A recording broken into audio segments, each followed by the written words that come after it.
Good morning. I'm almost ready.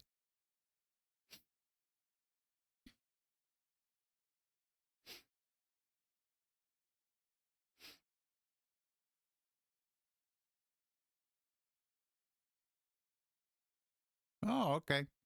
Yeah, it's almost 11 o'clock Eastern Standard Time here in KERI.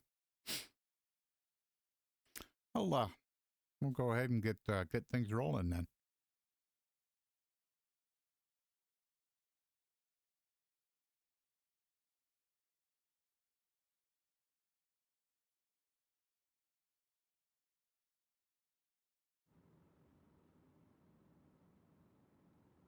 There we go.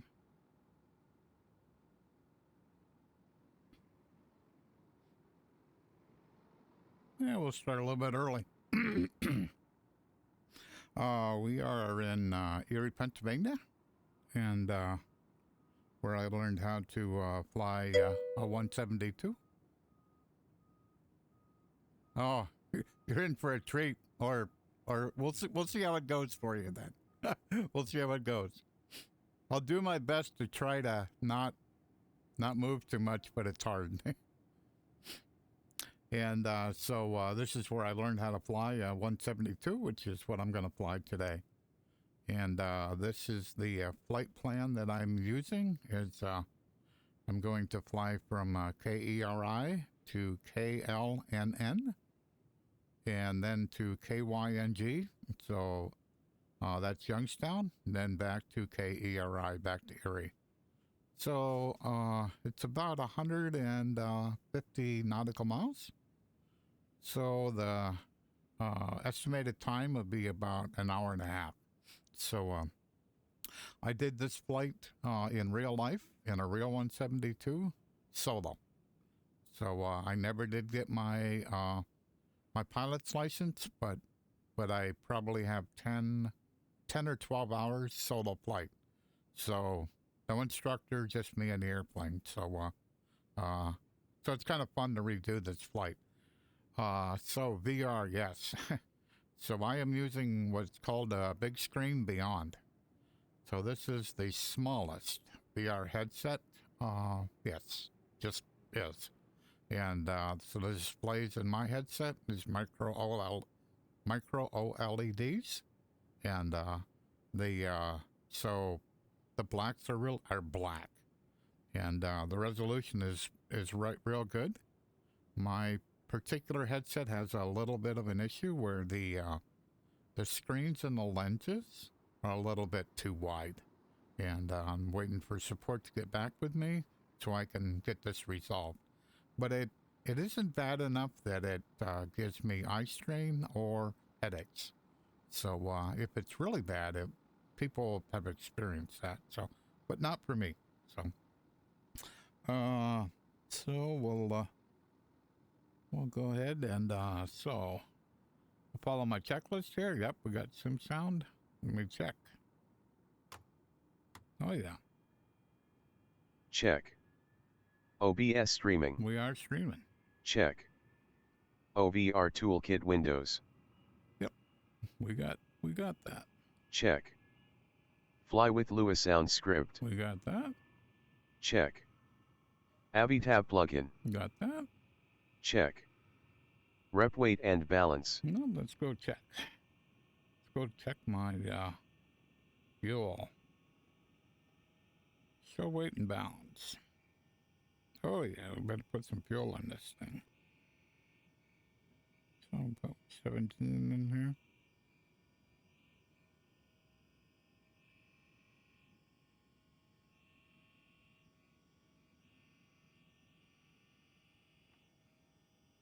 Okay, she was good.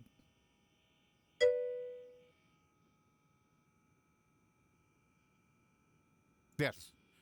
This is I have, it's a reality expansion pack.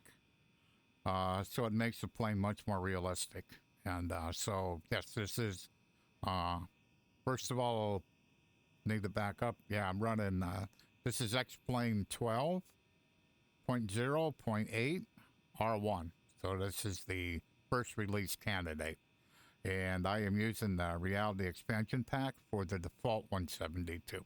So, um, I've interacted with the developer, and I brought up a couple of bugs, and he says I don't support betas, so so I just have to kind of work through them. There's a bug in the when I start up, I'll see a bug that I'm gonna have to work through, but when this goes when this version releases, then any bugs that are out there, he'll fix them.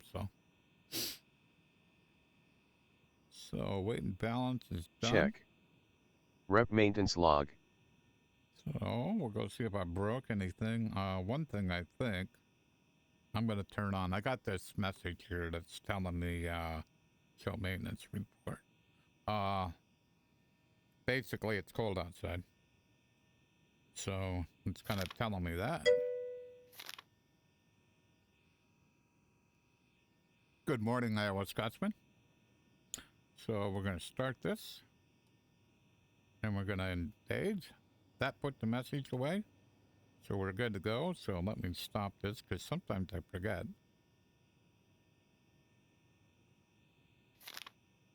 Good here, good here. Yeah, okay, we can get started. Okay.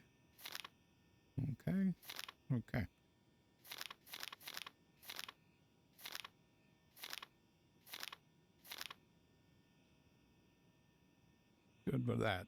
Check. Cold engine start checklist. Brakes. Test and set. Fuel selector. Both. Fuel shutoff valve. On, in. Beacon. I modified this checklist. On. Avionics switch. Off. Master battery. To make it pretty much all automatic, so it makes it a little easier in VR. On. Throttle. Open 1/4 inch. Mixture. Idle cut off. Auxiliary pump. On. Increase mixture till fuel flow reached, then cut off. Fuel flow.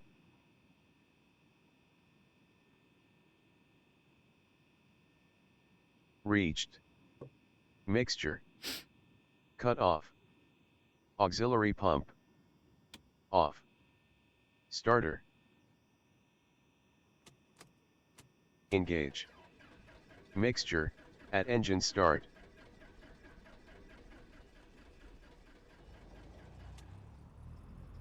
Rich. Master alternator. On. After engine start checklist. Engine. RPM 1000 RPM. Oil pressure. Check. Mixture. Leaned max. Flaps. Retract. Generator amps.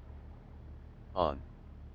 Avionics. So sometimes when I start this, I get a volt indication, so basically low volts. But today it didn't do it. But the plane took quite a while to start. So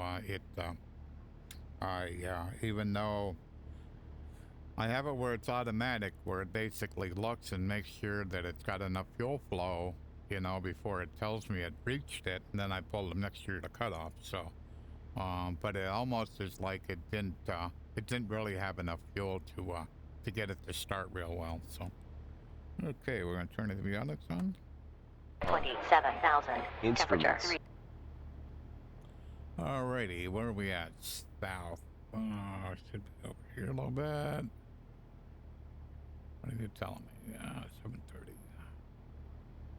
We're good. Set. Taxi checklist. Brakes. Alrighty, we're good enough. So, the oil temperature's not in the green yet, so we gotta wait a little bit. What's the temperature today? 38. Okay. Hopefully it's not too cold going up higher. So I'm gonna put in the flight plan. LNG, there we go. So cursor, Go down. That's the right one. Enter.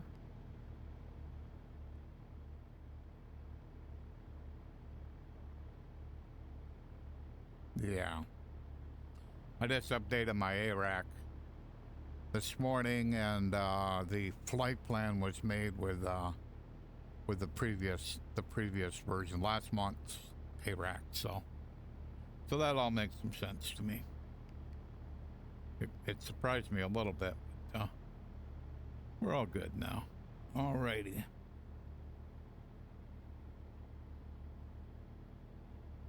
So got ground. I'm gonna put tower in. So I have ground in my active, and I have tower in my standby. So let's see if my pilot to ATC is working this morning. Turn taxi light on. Forgot that. Add that to the checklist. Say active runway. Cessna 6 Bravo Golf arriving and departing runway 06. Okay.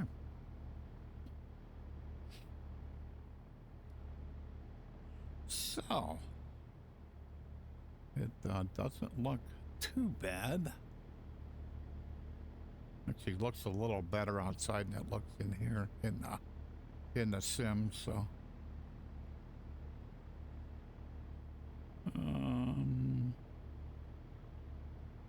say weather. Cessna 6 Bravo Golf weather at Kilo Echo Romeo India is clear. Visibility is 10 miles.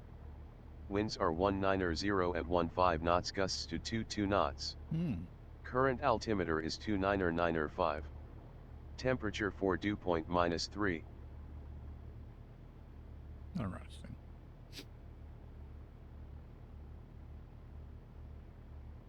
Clear, huh? We got a mismatch here someplace.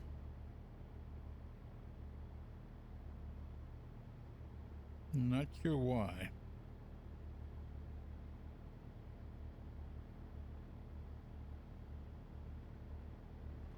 Not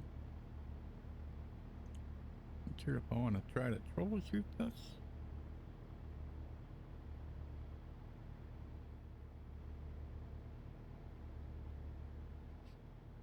I wasn't sure.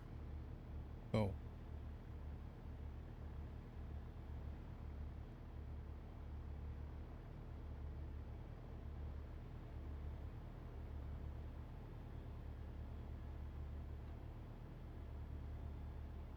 Yeah, looks right.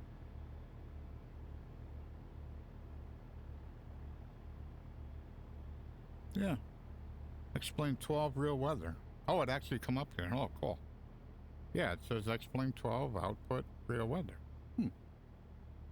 Noah. Oh. Maybe that. That could be what it is. It should be using sim weather. All right.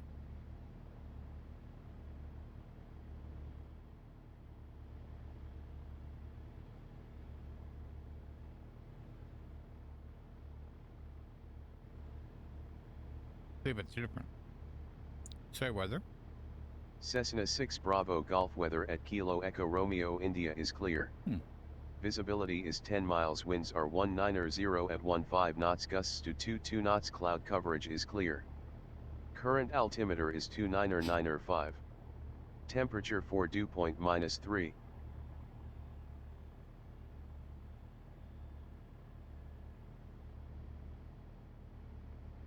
Nope, didn't make any difference. That's life.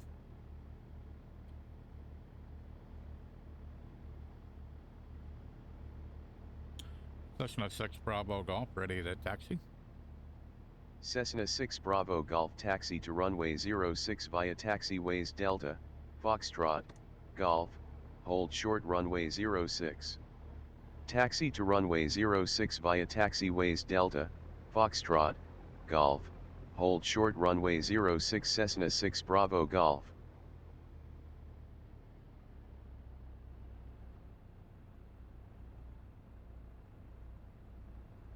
Okay.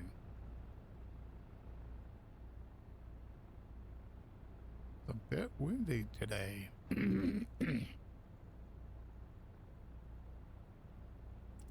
We'll see how entertaining this becomes.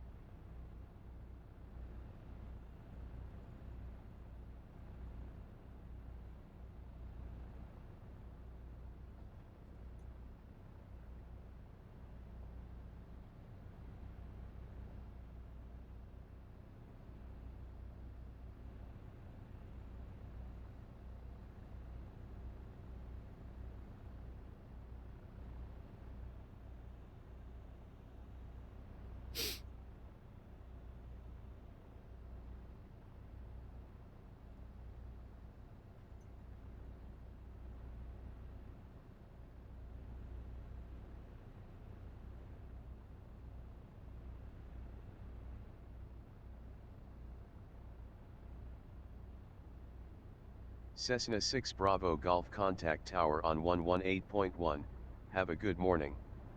Tower on 118.1 Cessna 6 Bravo Golf.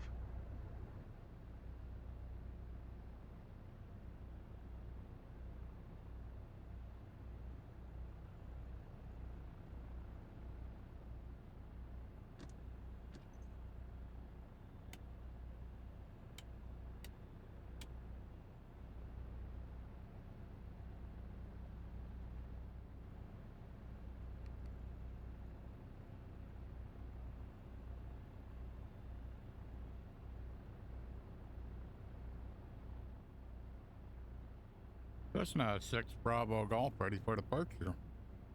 Cessna 6 Bravo Golf winds are 190 at 15 knots, gusts to 22 knots, altimeter is 299.5, cleared for takeoff, runway 06. Cleared for takeoff, runway 06 Cessna 6 Bravo Golf. We'll see how entertaining this turns out to be.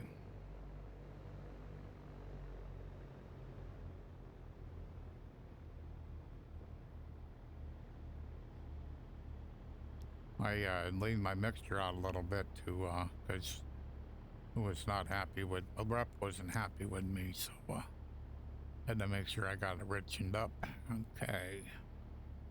Do a quick check here. Alrighty. Everything looks good. We'll put you back over here for right now. Let's go fly.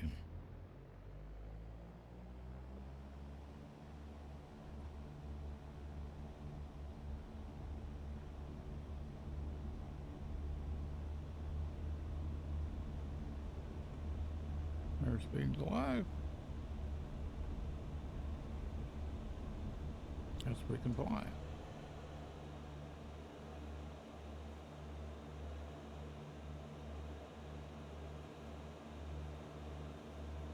Oh yeah, she was playing with me a little bit.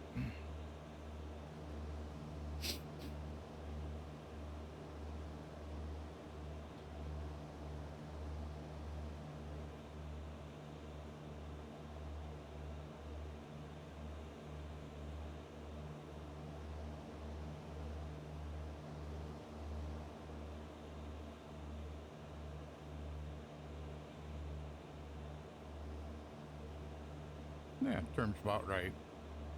Climbing out full power, about 80 knots. It's about correct.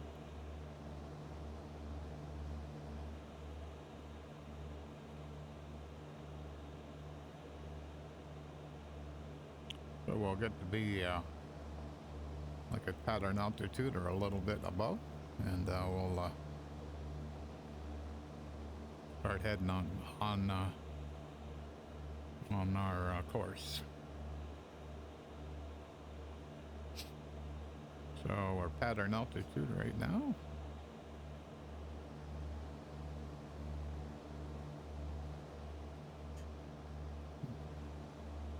Go ahead and turn here, go down the shoreline of Lake Erie.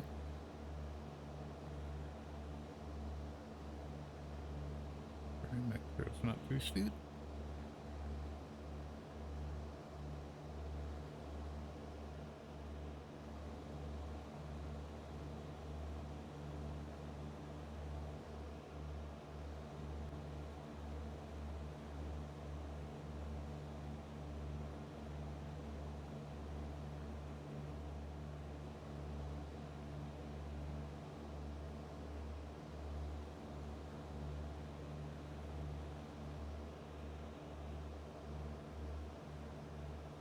Cessna 6 Bravo Golf, enjoy your morning. Frequency change approved. Okay.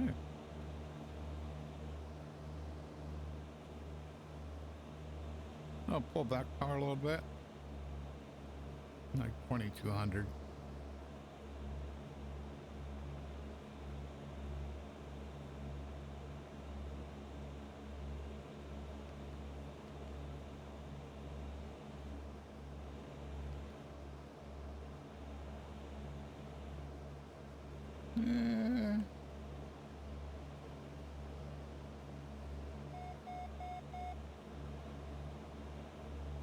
Was trying to intercept the course and it was trying to go over over to the airport. Like, nope, not yet, not yet.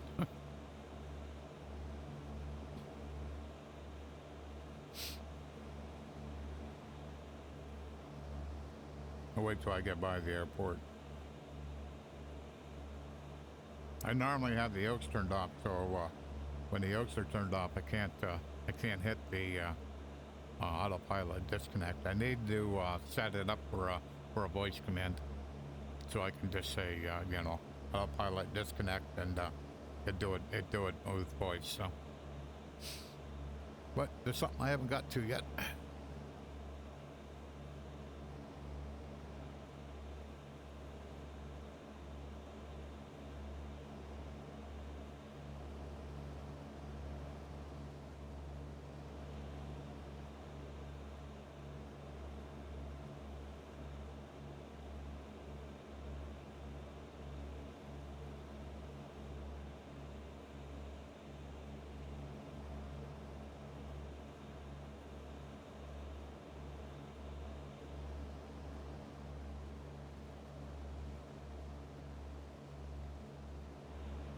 All right, we'll try this again.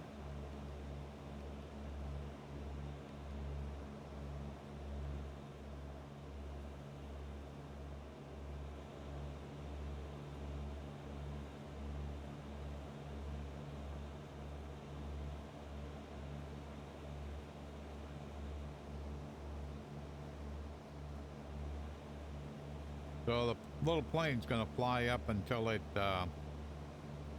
I think actually the wings get to the magenta line here, and then once it does that, then it should turn back on course. So it should be on a course of 256, and right now we're on a course of 226. So it's basically intercepting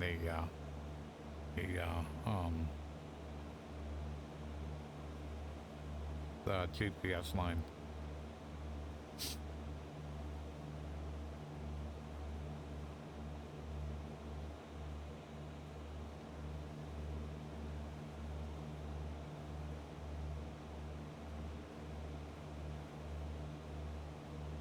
And it's magenta, so it is active, so it's gotta get a little bit closer. There we go.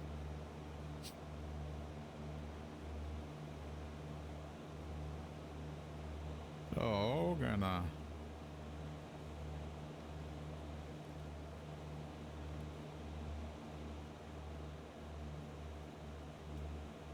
turn the vertical speed up to about 3 or 4. We'll get up to 3,000, then I'll do altitude hold there.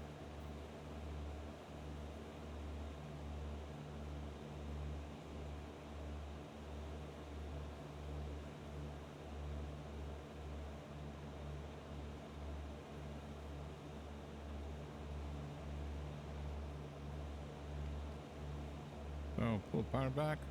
Be about 2,000, I'm thinking, to get the trim fairly well neutral.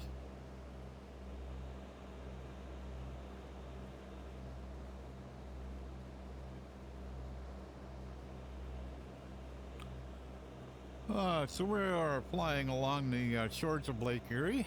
We're going to we're heading towards Ohio, and my first airport, which I'm going to do a touch and go at, is Willoughby, and that is KLNN.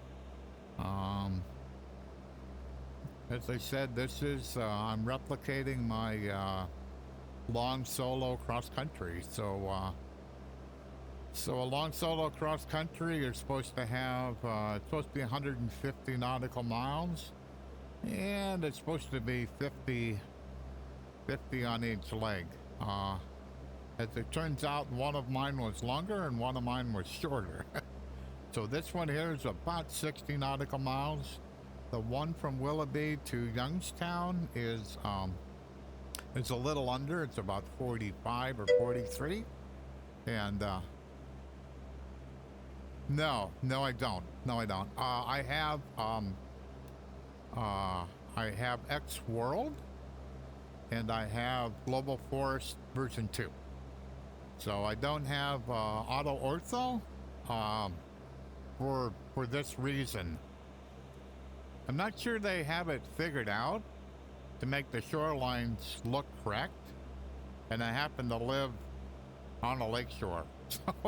So I don't want the shorelines to, I've already checked when I left the airport. I was looking at the shorelines and what they look like, and they look correct. But there's something about the way X-Plane 12 is doing 3D water that kind of affects that. So I've been hesitant to use that. So I will in the future when I'm assured that they have that issue resolved. And actually, quite frankly, when Laminar Research actually documents what they're doing. Right now they haven't, so it's not public knowledge what they're doing with the 3D water and shoreline.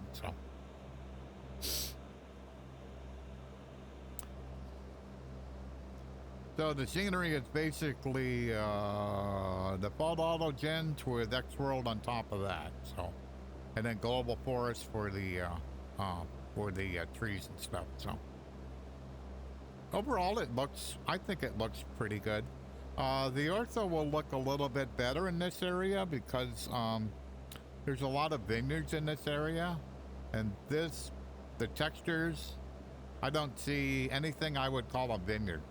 Where on X-Plane 11, I was running ortho for XP, and I could absolutely tell where the vineyards were. I mean, so that's the only thing I see that I kind of miss, you know.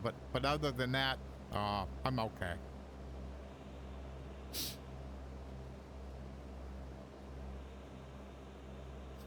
So the headset is 20. I think it's 2580 by 2580. And then I'm rendering, I think, around 3000, I think. So I'm super sampling it a little bit. Yeah, 3064. So I'm super sampling it a little bit, maybe up 500 or something like that. So, but the frames seem fine. The headset itself is running at 75 hertz, and so I'm getting about half of that. So I'm getting 37, 38. And GPU frame time looks fine to me. We're in the amber, a little bit of green in there, no reds, so that's all fine. Looks like the CPU is sleeping. So yeah, it'd be good if we could get a few more cores working here, but yeah, that'll come, but not yet. So not too bad. Fairly happy. Yeah, like I said, so my headset has a little bit, when I did, you do, to get this headset, you have to use an Apple iPhone, and you do a face scan. So basically the face scan basically gives you this custom gasket, this custom facial interface. So this facial interface matches my face. The other thing it gives you is an IPD. When I did the scan, 2 times I did it, and both times it gave me a IPD of 65. My eye doctor said my IPD was 67. So in my wisdom, I decided I'd go in between those two. That turns out to be a mistake. So the the lenses and the screens are basically wider than what my eyes are by a few millimeters. We'll say it's 2. So instead of getting a 66, I should have got a 64, the best that I know. I have a ticket in with the support, but they are pretty well swamped right now. They took off Thanksgiving, the day after, and that weekend they took that off as kind of to recharge, and so they're trying to catch up, and they haven't quite got there yet. So at least for me, and but they will, and so what the deal is that if I turn my head like right here and I look at the directional gyro, that's all like really, really crisp. So if I close my left eye and I just look with my right eye, that's blurry. So if I take the headset and shove it over a little bit, then it becomes clear.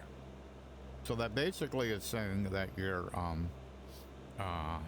that the screens are too wide. Screens and lenses are too wide. So we'll have to get me a different headset. I'm not sure how that works. Some people have been sent a new headset, and then you send the other one back to them. Other people, you have to send your headset to them.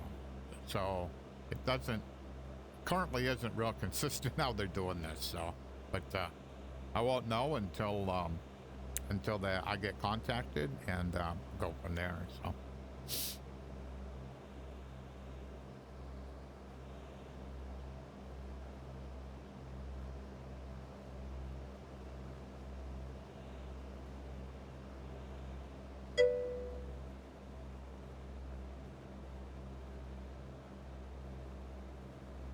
No.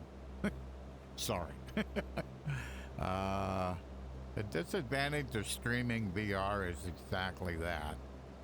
I've looked and looked and looked to try to find a way to actually do that, but I haven't found a way to do that. So, and I'm not sure if when I talk, if my headset is shaking or not. That might be an issue, and it could be I don't have it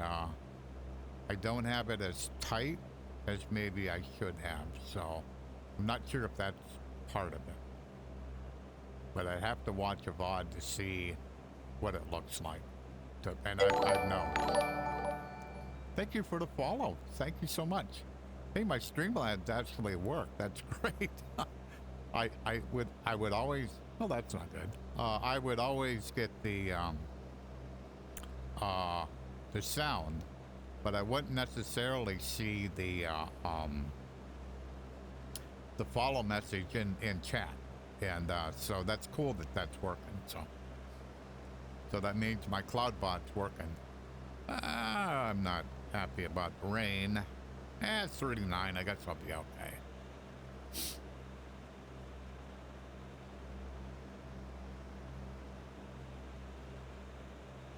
Yeah, so like right now, like this gauge is really sharp. But also if I look over at the distance, so basically I'm kind of looking through my left eye to see this gauge. But now I'm going to use my right eye and I'm going to look at this distance, and it's 44.4. It's clear. So when you look at when you use either eye, it'll be clear. But when you try to look through both of them, then that's where it gets a little bit blurry. So if I'm over here looking with my right eye and I turn my head right there, that pointer starts to get blurry. If I go further, where I'm actually looking through my right eye, it'll get sharp again. So that's kind of what's going on. And the problem is that they're micro OLEDs, and they're just little. I mean, so the screens in this headset are basically diagonal a little over 1 inch. I mean, they're unbelievably small. And so you have to use small lenses, and then to get, I mean, to actually fill up your view, and you got to magnify it like gangbusters. I mean, so, you know, so when they built this headset, they made some compromises, but basically what they wanted is what they built. Now that's not necessarily what everybody would want in a VR headset. And, you know, because you have people, you know, that are saying, you know, well, it's got a wire on it. Yeah, okay. Yeah, it's a PC VR headset. That's how they work. And it's not wireless. So to go wireless, you have to add more gadgets to it. You have to put a battery on it. So all that stuff adds weight. So in this case, the weight of this headset, just the headset, is like 127 grams. My Vive Pro 2 that I was using before was modded. So it had a fan on it, it had an add-on microphone on it, it had counterweights in the back, it had a comfort strap. That weighed 1,200 grams. So this is like a tenth of what that weighs. So I mean, the difference is tremendous, and that's kind of where the compromises come from, is exactly that. But this headset's native VR. It's native Steam VR. So when I start up X-Plane, I start it up, I tell it go into VR. When it goes into VR, it automatically starts up Steam VR, and it starts up my base stations. All automatic, I don't have to do anything. So it's a fairly seamless entry into VR. You know, that everything kind of starts up by itself.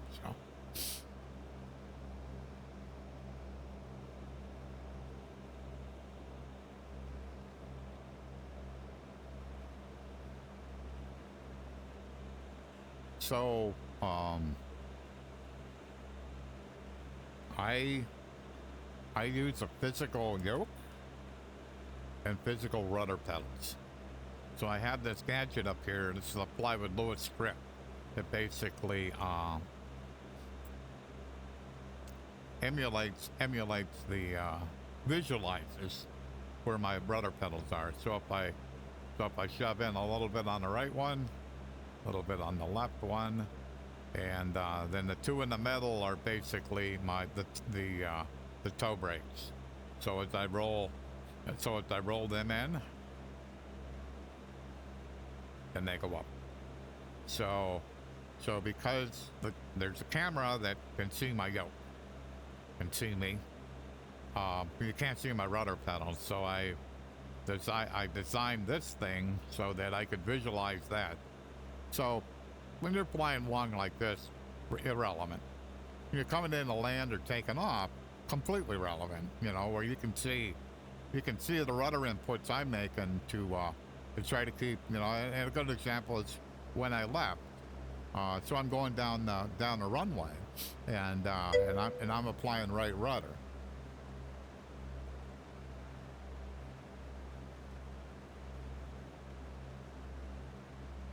I don't need it. I want people like you that are watching the stream. I want you to know what I'm doing. So you can't see my rudder pedals, but like when I'm going down the runway to take off, I want people watching my stream to be able to see the inputs that I'm making to the rudder pedals, because you can't see that. You can see the inputs I'm doing to the yoke, but you can't see the rudder pedals. So I don't need it at all. So it's for the stream only.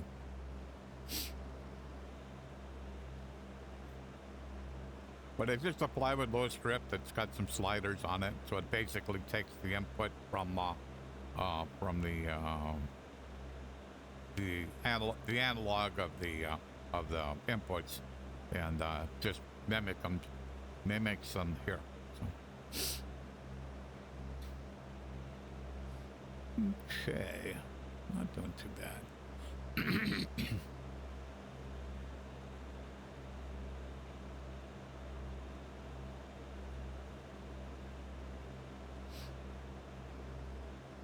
Yeah, so the other gadget over here, this is landing rate. And it's the same thing. So when I go to land, it basically will give information here to say how good or bad I did the landing. So hopefully good today. We'll see.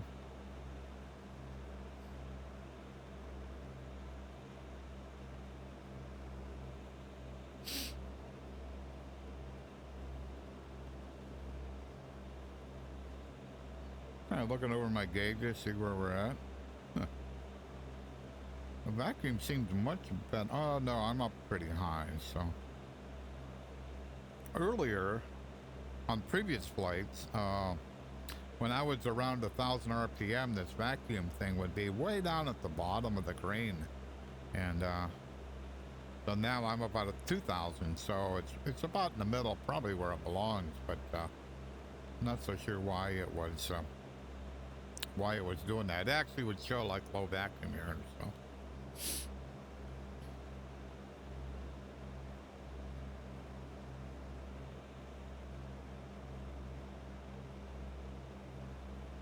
So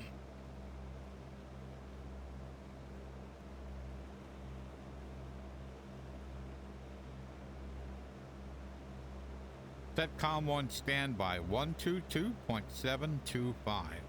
COM1 standby set to 122.725. Cool. So I use voice commands for pilot to ATC, and also I have plane command. So plane command is voice. It allows me to do voice, and so I could have actually went here and actually adjusted the standby frequency with the knobs, and it works actually quite well. You know, sometimes it's just easier to do it with voice. You know, I mean, so a good example is like your barometer. Seeing that little box in VR is very difficult. Those numbers are really, really small, and even in real life, I think that would be a challenge. You know, I mean, so if you're at an airport, you know what the elevation is, you just dial it in. But if you're flying, that's not true. You don't know, so they just tell you what the altimeter is, and then you have to dial it with, you know, to match that. But the numbers are really, really little. I mean, so.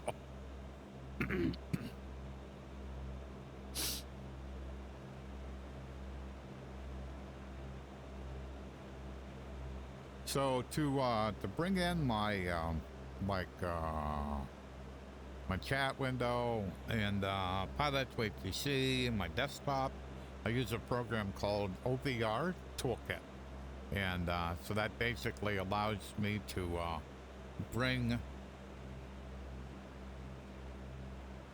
Come on, I don't want you. I want you. So that's pilot to ATC. Then there's my chat window, and so it allows me to bring those windows into my VR cockpit. So having the whole desktop in is kind of nice when I'm getting ready to start, where I can kind of flip switches and then look at the OBS. I use OBS Studio to stream, so I can actually see you know, when I flip a switch, do I see the sound in the coming in OBS? So it's kind of good for that, and also to see that's is my mic working and that kind of stuff. So, and then so for plugins, I have they have Avatab. So Avatab is like a tablet, you know, that is in the cockpit. So. And basically, it was written initially for VR, and so that you can have. So I have all the airport information. I brought all those in. Now I can go over here to Maps, and I have a Navigraph subscription. So, but I also have some. I have sectionals. So I can select, hello. So I can select, I selected the Detroit sectional. So, so this is a sectional chart that you normally would have in the cockpit, either on your, on a Garmin or a paper, you know, so it allows you to do that. And, so you can have airports, charts, maps, and, so it's kind of cool what it allows you to do, and you know this works great in VR. So.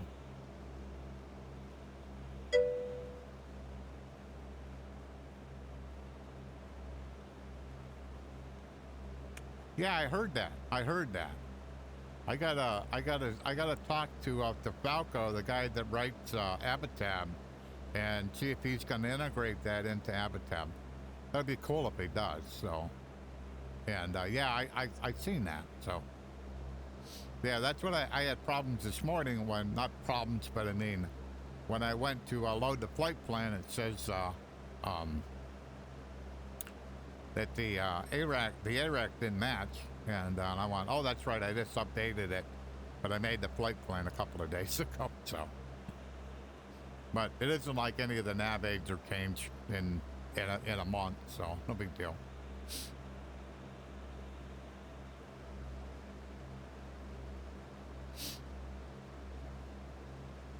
Yeah, because I see there's a thing called charts, and I haven't figured out, I haven't actually downloaded it. I need to do that and kind of look at it and see if you know, if it's something that'd be beneficial if I brought it in the VR cockpit. But I already have Abatab that actually has Navigraph integrated into it. So, so like when I, so let me go back to airports. So, so if I click on this, and because I have Navigraph,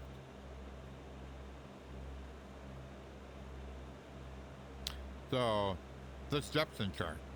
So, of course, the plane isn't there yet right now, but that all that comes in. So I'm kind of wondering if he will integrate that into Abatab. So.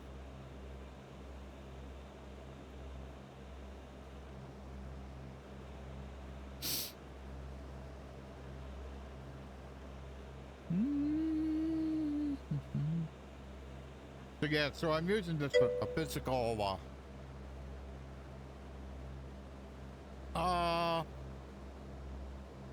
no, it's getting better. I mean, what I'm kind of waiting for is, better VR support, so that, example, when I start up VR, this and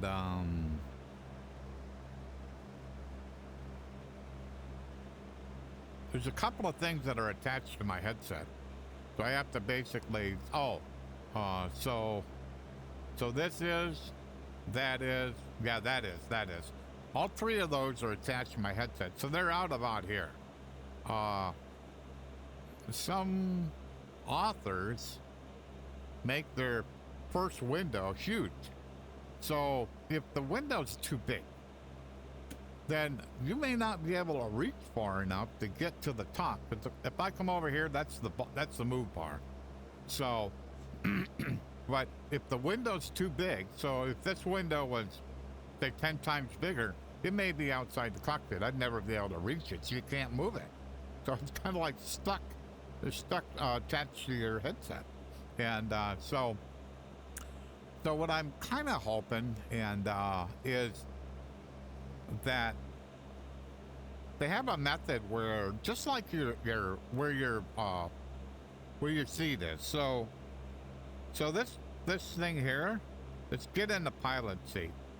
That basically is a position related reference from the center of gravity of the aircraft.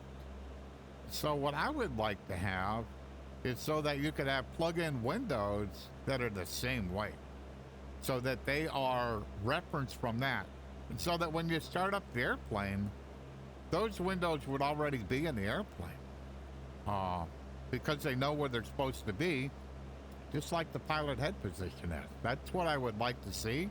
We'll see if that actually happens. So, but the next version, so it'd be 12.1.0, that it's supposed to deal with graphics. So my hope is that its graphics is also related to VR, but time will tell. So.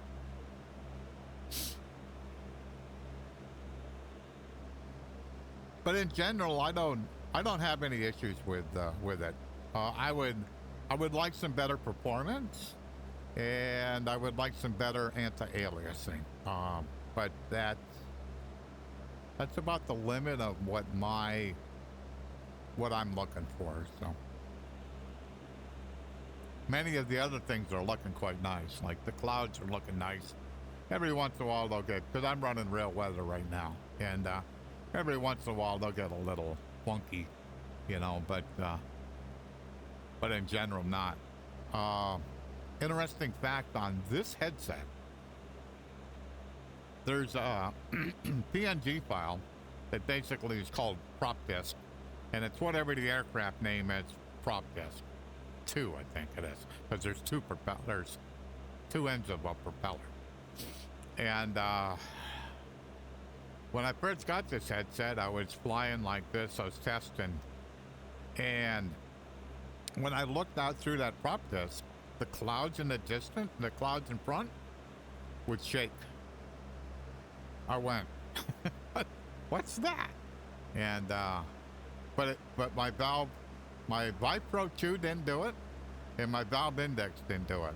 But this headset does. And I have no idea what made it do it. So I basically went into that PNG file, and I basically made, there's like 3, I think there's 3 or maybe 4 different speeds. So each one of the speed ranges has a different image that it displays. And then it uses the, whatever the thing is, the prop rotation, so it knows how fast it's spinning, and that's how it displays it. So I ended up making, at this speed range, transparent. so it doesn't annoy me, So when it's running slower, I may see it, but generally if I'm having the RPM way slower than I'm normally going to be on the ground, I'm really not looking at clouds. So it seems to work out okay, but it's unique to this headset. I don't know what the deal is, so. The actual refresh of the displays themselves, it's really, really, really fast, and that part may be related. It's different than the refresh of the screen.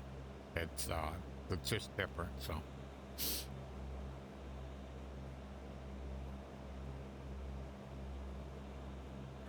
then. So I have physical yoke and pedals, and then all other interaction is done with VR controllers or voice. So if I want to adjust this, I'm going to turn it. And so when I come in here and touch, I can feel this.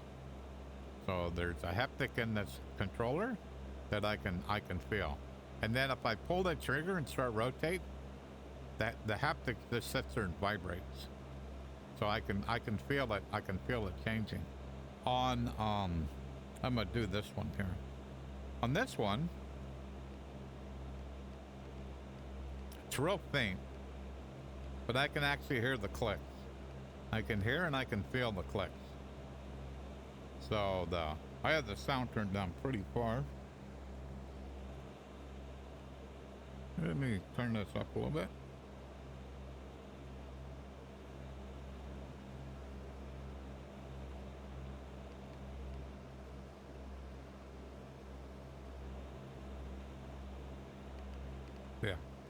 Yeah, so the interior volume controls how loud that tick, tick, tick, tick sound is, so. And so, same way as here, when I highlight, if I pull the trigger and flip up, that's going to turn it on. Pull the trigger, pull down, that's going to basically turn it off. flap same way. In the same way as when I run the throttle in and out, I can actually feel it. I can feel it in the haptics. So it is personally how I enjoy to fly in VR, but not everybody does it this way, and that's fine. Mine is kind of how little equipment can I have and actually have what I'll call an immersive experience. So basically, the way I have it set up, I could basically jump into pretty much any aircraft, and that would all work kind of the same. So I don't have to have like a physical cockpit and all that stuff. I don't have to have that because all of it is virtual. One other thing is my controllers right now are on the edge of my desk, so I adjust the distance that this virtual cockpit is in front of my desk. So right now it's this gray part here is a little bit in front of my desk. So I can go down here and I can hit all these switches, and at no point do I hit my desk because that is in front of my desk. So it makes it easy to kind of fly by, because when I first started doing this, I have a Wheel Stand Pro. That's what my pedals are hooked to. So I'd pull that thing out, and I had a yoke on that, and then I would turn it sideways to my desk, and that's kind of how I would fly. And when I got this yoke, this is a Fulcrum 1 yoke. When I got this yoke, it was way too heavy for that for the Wheel Stand Pro. I went, nah, that's not going to work. So I figured out I could do this. I could actually, so I'll just mount this to my, when I go to fly, I'll just mount this to my desk. The Wheel Stand Pro, I have my MFG crosswind pedals mounted to it. And so then what I do is slide the Wheel Stand Pro back towards me, and then I take a bungee cord, wrap it around the post that normally would support the yoke, and I wrap that post around the post of the seat, and so I put a bungee cord around it so it can't get away. So I can push as hard as I want on these rotor pedals, and I'm not going to push the chair away from me. The bungee cord's going to prevent me from doing that. So that's how I basically set it up, and then have everything adjusted so that it works that way. So it looks like we're about 10 minutes out. 13 miles. So we'll go ahead and flip to the comm frequency. The CTAP frequency. And then when I get about 10 miles out, I'll see if I can figure out what the, because I got no weather information coming from Habitat to this airport, so we'll see if Pilot to ATC has some information. It took off from 6, so what do we got for runways? So we're going to look for the longest one. So I got a 23 and a 5. So I'm guessing I'll be on 5. But we'll see if Pilot to ATC agrees with that.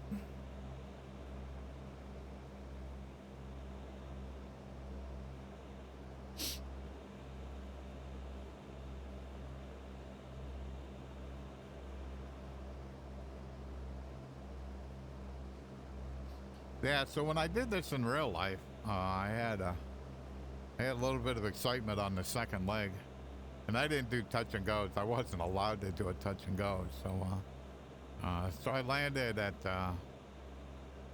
Willoughby here,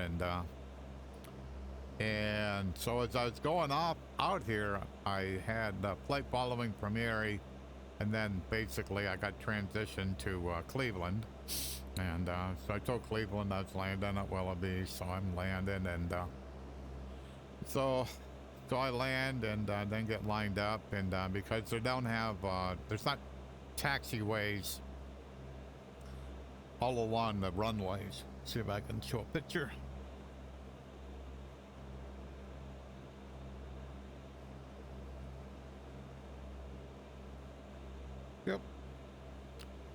So if you look, you got runways kind of, or taxiways over here, over here, over here. Got one there. They don't run along the runway. So basically, you got a back taxi. So wherever you land, you got to turn around and back taxi, and make sure you're making radio calls so that if somebody's in the area that wants to land, knows that you're on that runway. So so I did all that, you know, and I took off, got back, and you know, and reestablished contact with Cleveland. I think it'd be Cleveland Center, and so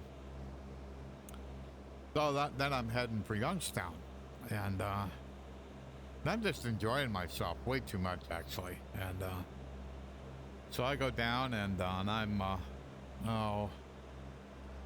when you fly like from here down to Youngstown has like a big lake alongside them, right by the airport. It's called Mosquito Lake. It's huge. For some reason, I didn't even see that lake. I flew right by the airport, and in the meanwhile, I had transitioned.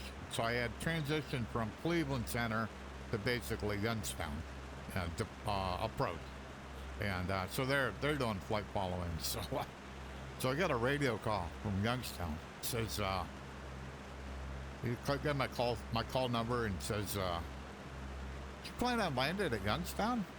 And I says, "Well, yeah, that was the plan." And he says, "Well, you flew by the airport." I'm like, "No way!" And I am flustered now. It's kind of like, oh boy. So he's giving me vectors to get me back, and I am just messing up the vectors, just messing them up.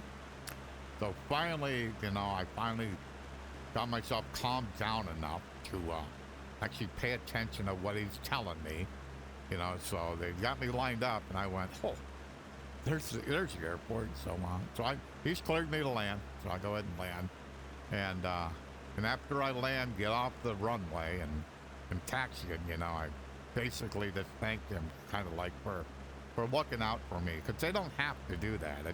It's a courtesy. But I'll never, that day I will never ever forget. So alrighty, well, it's gonna be a little bit fun seeing this in the rain, but I'm sure we can. So we're about 7 miles out. I'll wait till about 5.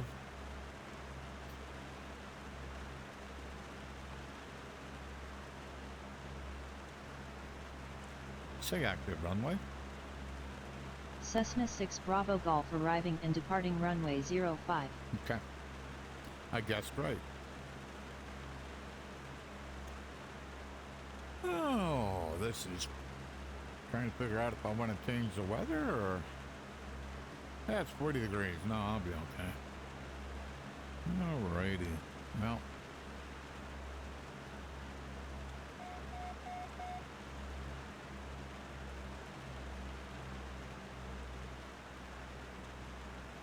So I'm set up pretty close for a downwind of 5. So what the important part is to actually see it. And so far I can't say I have.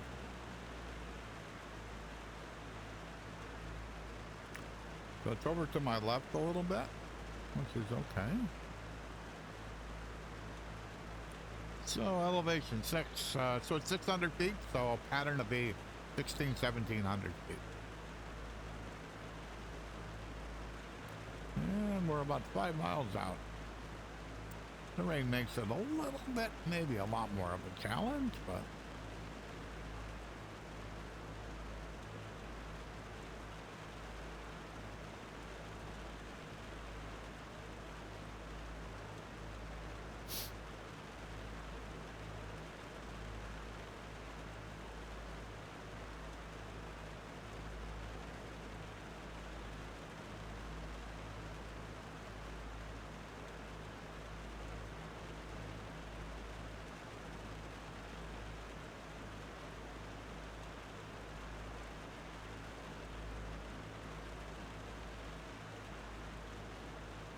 I see some lights over there.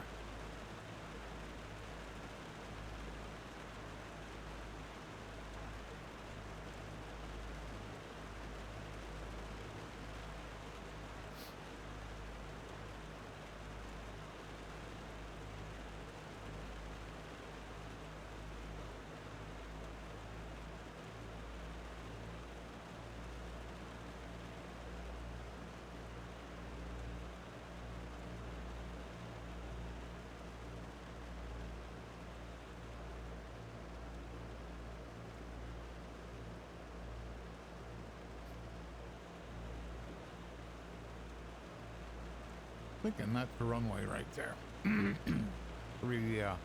3 miles out. Trying to get the plane trimmed up to get about level right here. Be level at 2,000 feet, should be good.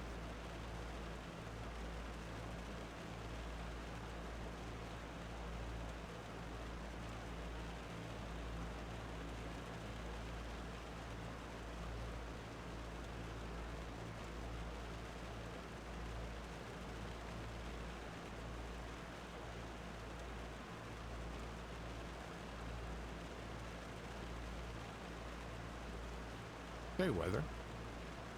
Cessna 6 Bravo Golf weather at Kilo Lima November is clear. Visibility is 10 miles, winds are 208 at 10 knots, gusts to 15 knots, cloud coverage is clear. And that ain't too Current bad. altimeter is 2 Temperature 7 dew point -3. Okay.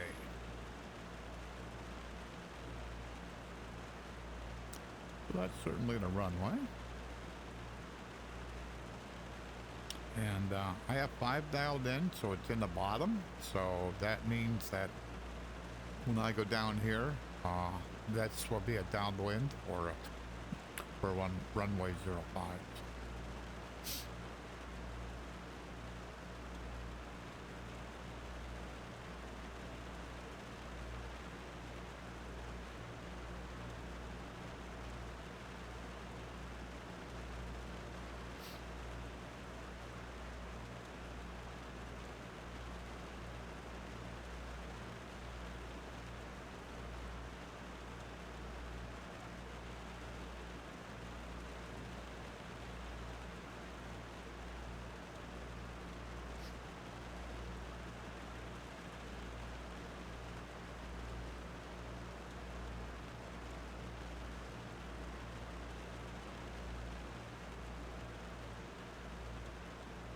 Make sure I'm not too tight to the runway there. When I get downwind here, I should be able to see the runway should be in the middle of the strut. So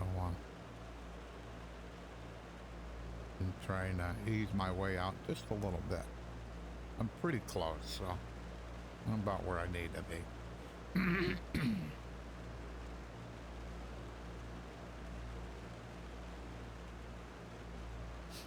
And there's no tower here, so you're just announcing what you're doing here. Yeah, that looks pretty good. Cessna 6 Bravo Golf, downwind runway 05. Cessna 6 Bravo Golf, this is Lake County Executive Unicom on 122.72. Please repeat your request.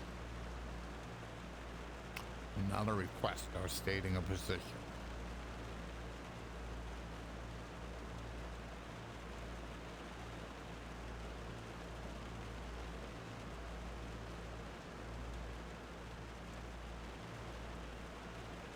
So I'm staying like parallel to this runway.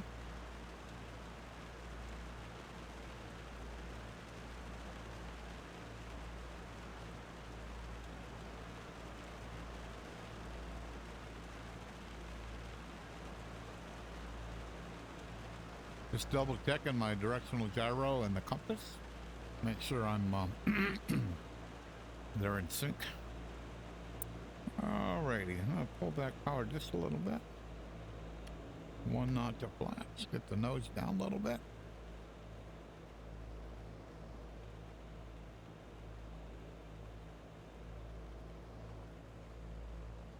Going for the end of that runway. I want to be about 45 degrees.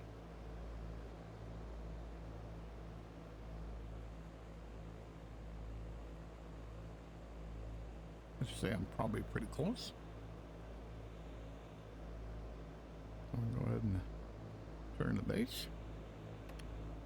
2nd knot to flaps.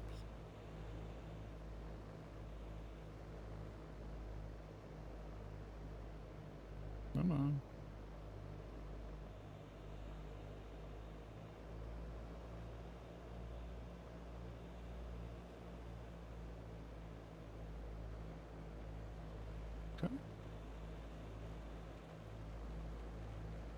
Cessna 6 Bravo Golf, turning final. Cessna 6 Bravo Golf, this is Lake County Executive Unicom on 122.72. Please repeat your request. Okay, so I got 2 notches of flaps in. I'm probably just a little bit slow.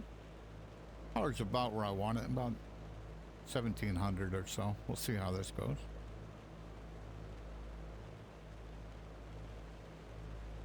Happy say I'm high.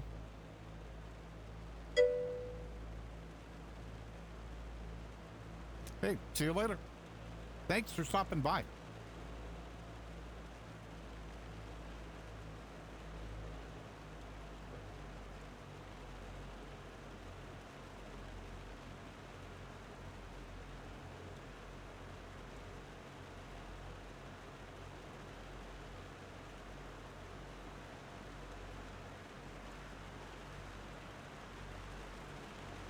Wasn't my best approach.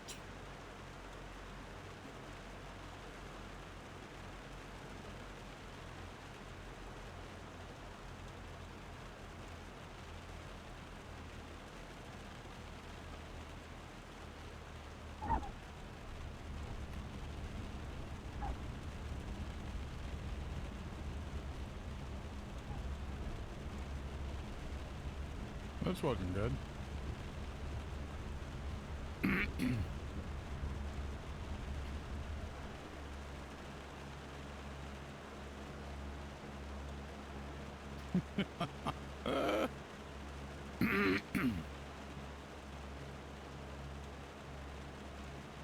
It was too high and I could not get rid of altitude.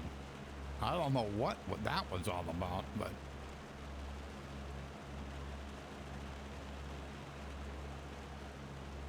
that probably needed to be a go-around. In real life, that would have been a go-around. Oh well. Such is life.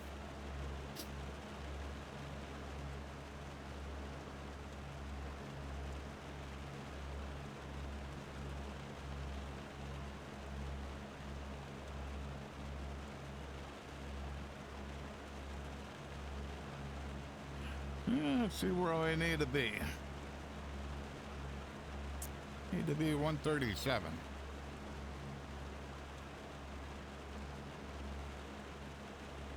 Hopefully I do better in Youngstown.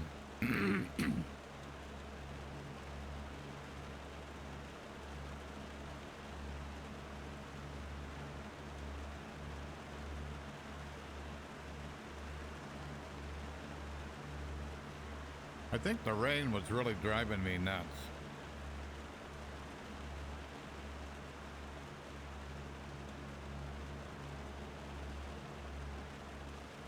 So Youngstown's about 40 nautical miles away.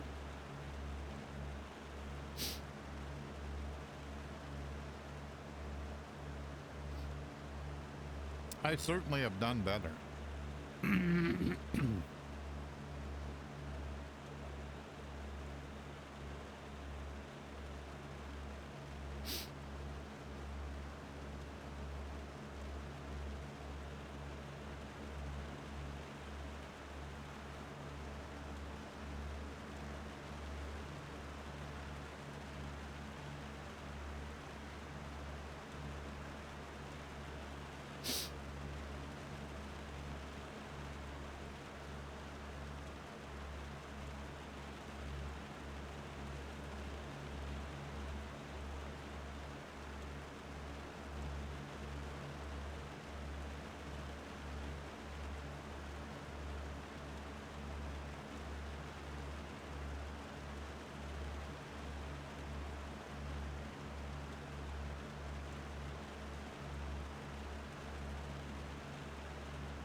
Well, it does look like the weather's better in Youngstown, so we'll see. This is here is kind of pain in the butt.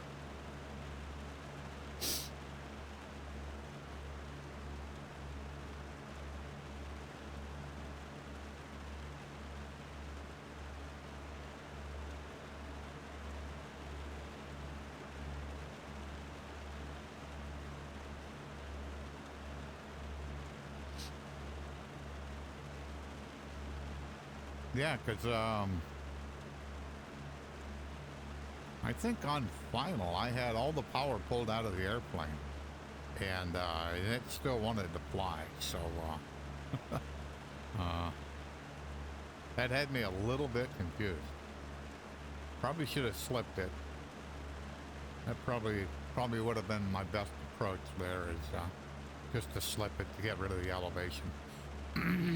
As it was, I just flew it until I was pretty far down that runway before I ever got it to land. I ended up getting a fairly good landing out of it, but by the time it landed, I was fast running out of runway. So, but at least I had enough airspeed that when I threw the power back into it, I could get it back up off the ground. So, yeah, looking better now.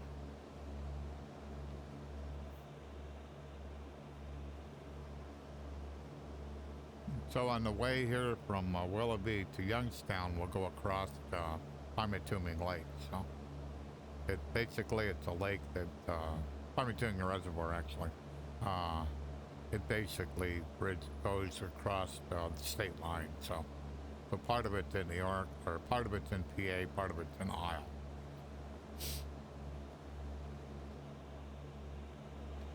Whoops.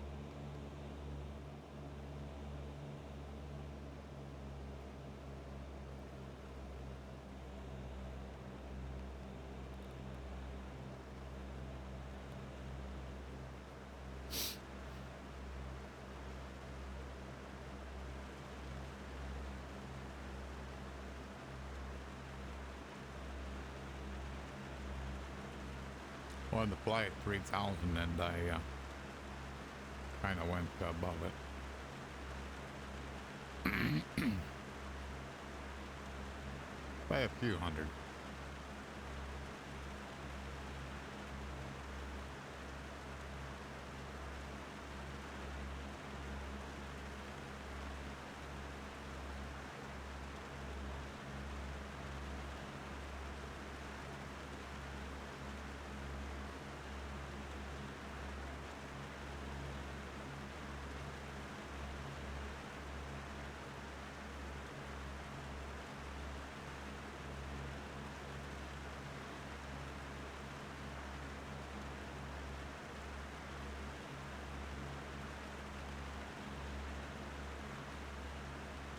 So we got some snow over the last couple of days, and so I have a dude that comes and plows my driveway.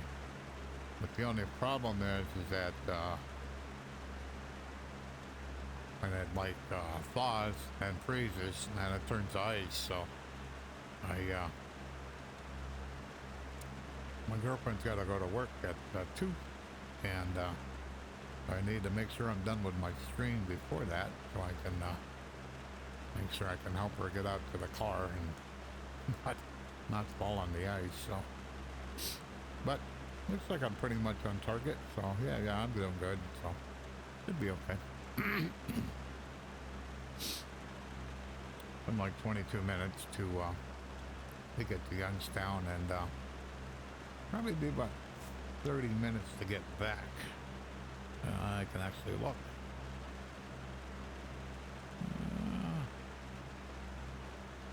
So distance is 54. Yeah, that sounds about right.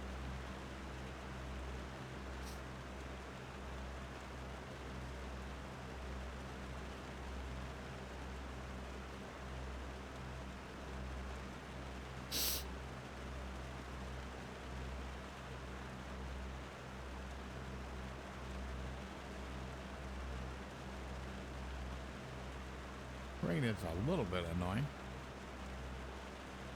Not terrible, but just annoying.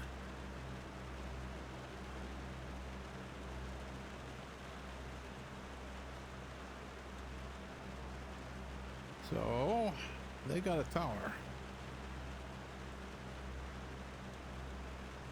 Setcom 1 standby 119.500. Com 1 standby set to 119.5. All right. get close enough, that'll be ready. So let's look at the map.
Yeah, so I'd say the frames are doing pretty good. About what I hoped for. So with my Vipro 2, I used to run that at 90 hertz. And so I would get around 45 FPS. So the Bigscreen Beyond now runs at 75 hertz. It can run at 92, but the image is a bit sharper at 75. And so same way, half of that would be around 37, 38, something like that. So, and that's what I'm getting. So the GPU frame time is 15. Not too bad. It's in the orange, so it's not terrible. It's not red.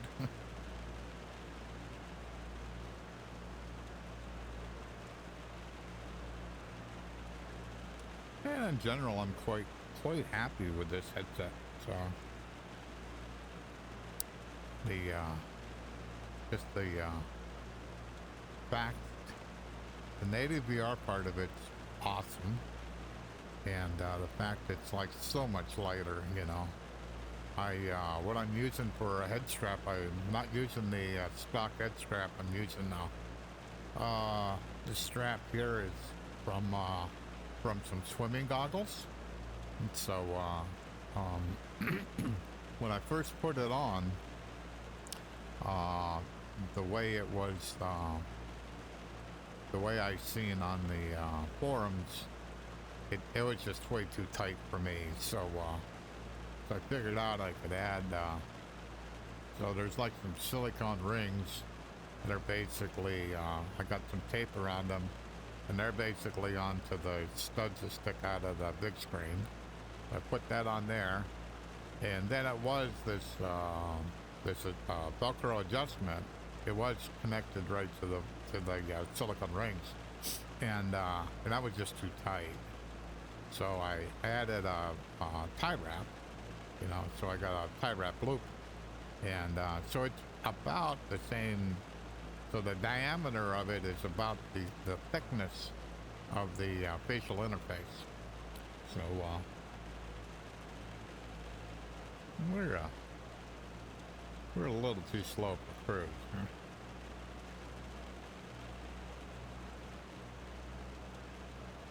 I think I'll leave it at 2,000 and see where we end up. So that seemed to help a lot. So the headset itself is not pushing to my face real tight. I may actually have it a little bit too loose. I don't see any light leakage or anything. So, but I'm not sure until I look at the VOD, like what I'm seeing. So sometimes when you talk and you actually make the headset move, I got to make sure that that's not true.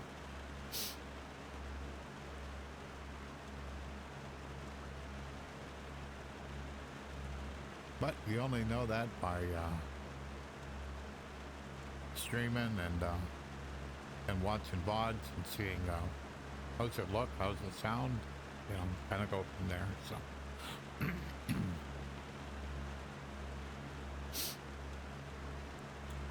So got a little over 16 minutes to go to get to Youngstown.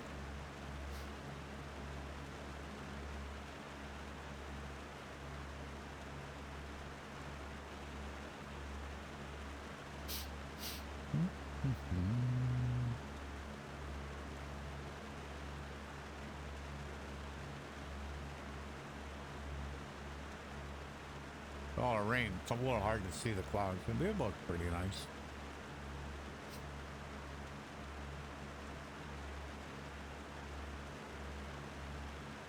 When I looked at the weather of Youngstown, I thought it would be a little bit nicer getting down here, but I guess not.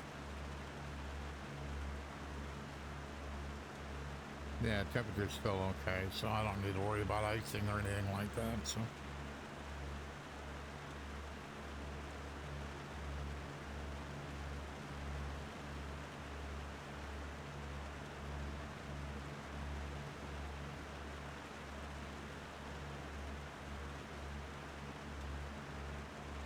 Yeah, so you can see in the distance, you can see that water. And, not sure if it's on the map yet. No, not yet.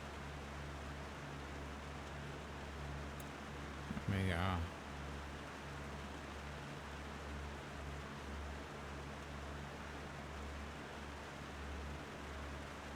so you can see that there.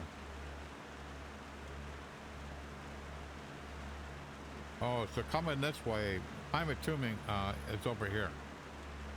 So this dotted line, that dotted line, that's the border.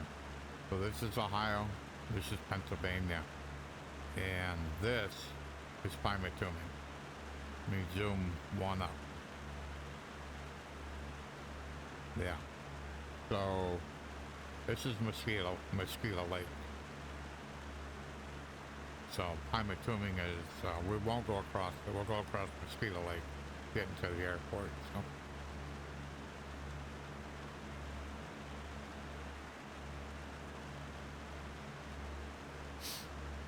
So this great big lake, somehow I missed. I don't know how I did that. I mean, it's huge. No way you should have missed that.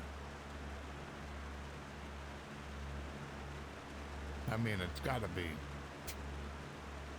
10 miles long. It's huge. Oh, well. Let me back over here to the airport. What's our elevation? Okay, so elevation is 1191. So we'll be 2200 is be at pattern altitude. So.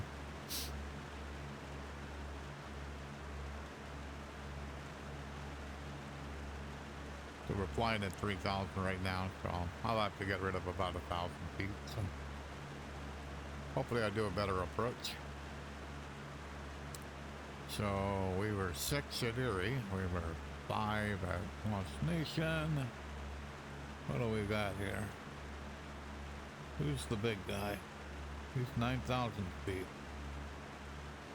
32 and 14.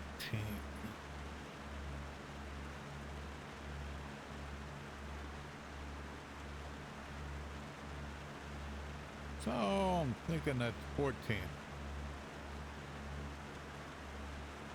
We'll guess that anyhow.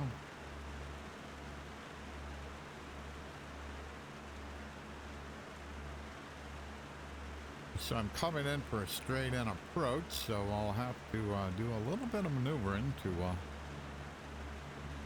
kind of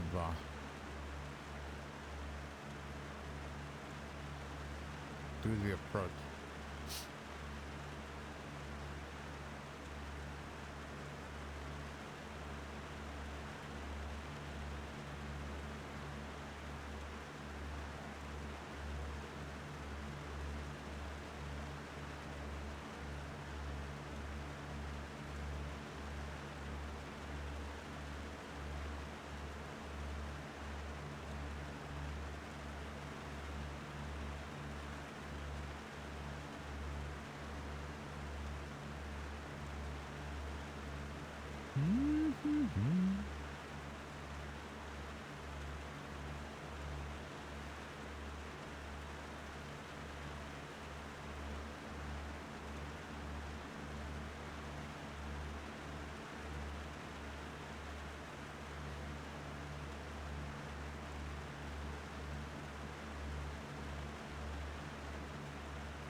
A little brighter.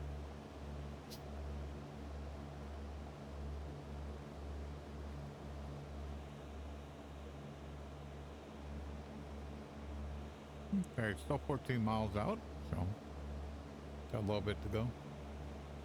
It says 8:36, 8 minutes and 36 seconds to get there. When I get 10 miles out, I'll make a call to the tower and see if I can get permission to land.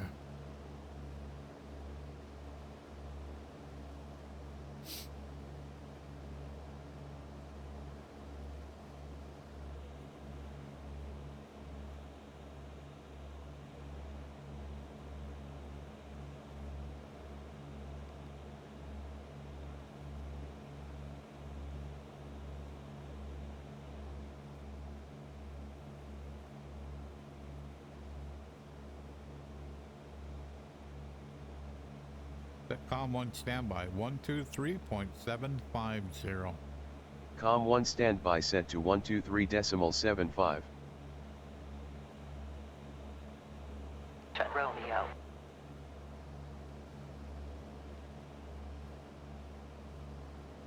Youngstown Warren Regional Information Romeo 1720 Zulu. Wind 210 degrees at 8 knots. Visibility more than 10 miles. Sky conditions few at 18,000. Overcast at 27,000. Scattered at 25,000. Temperature 5. Dew point -1. Altimeter 29098. Arriving runway 23. Departing runway 23. Advise on initial contact you have information Romeo.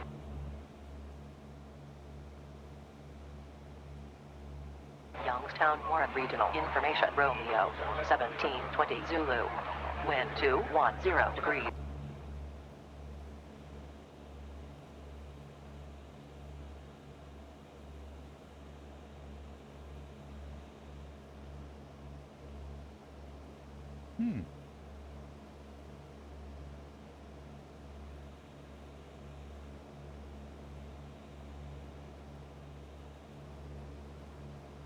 Two 3 isn't the longest runway. That's kind of interesting.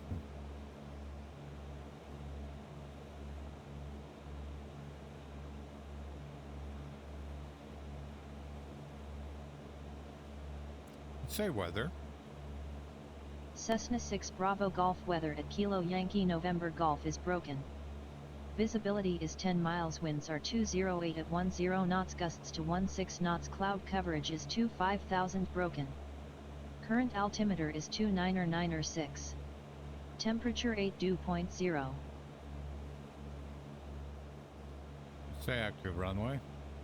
Cessna 6 Bravo Golf arriving and departing runway 14.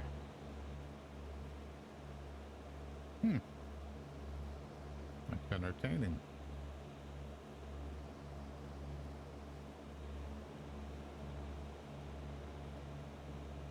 Cessna 6 Bravo Golf inbound to land runway 14.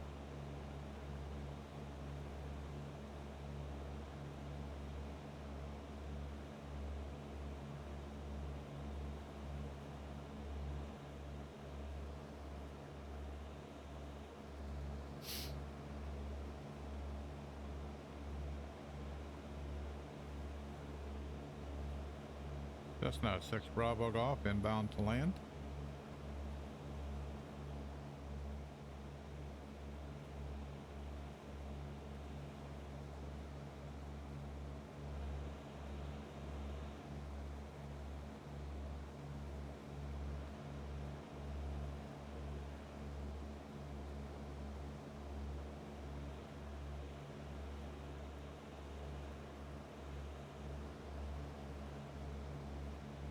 For some reason,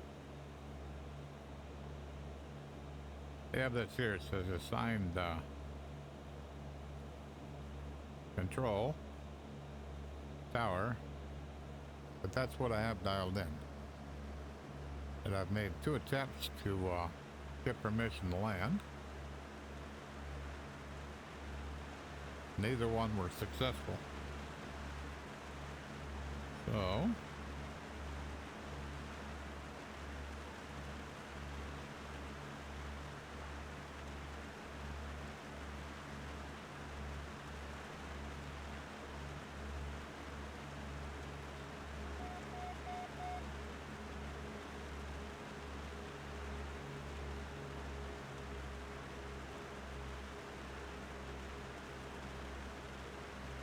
So basically the runway's right in front of me, so I'm gonna go over here and basically go out and loop around, and because 1-4 is this way, so.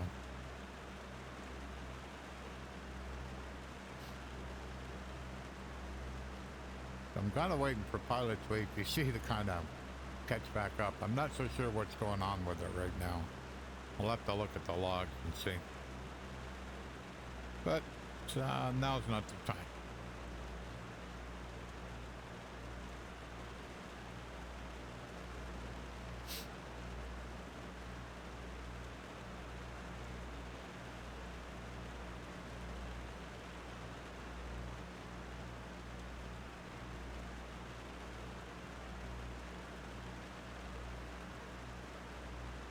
Say weather. Yeah, it's like stuck. So any commands I put into it, it's just not, it's not going to do anything. So I'm not sure quite what to do.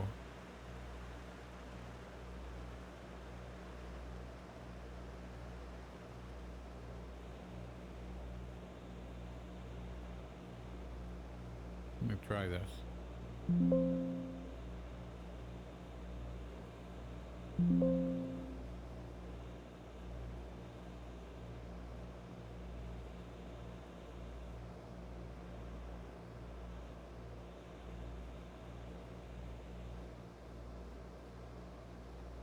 Say active runway.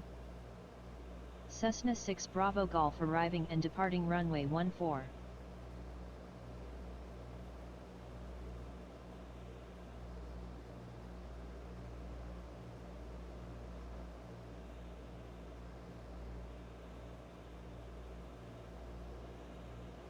Cessna 6 Bravo Golf requests landing, runway 14.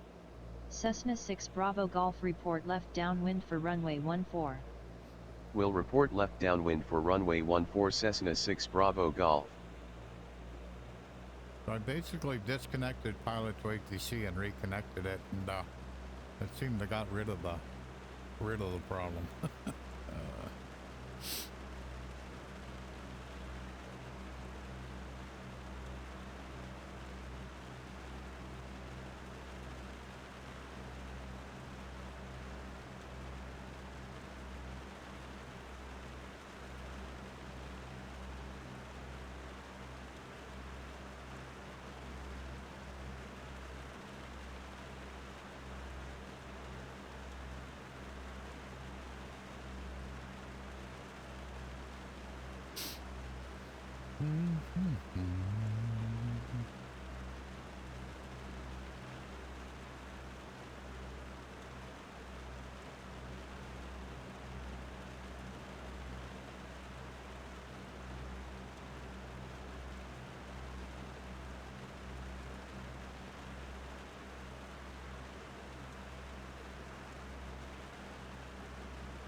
Trying to get level right about here.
There's the runway there.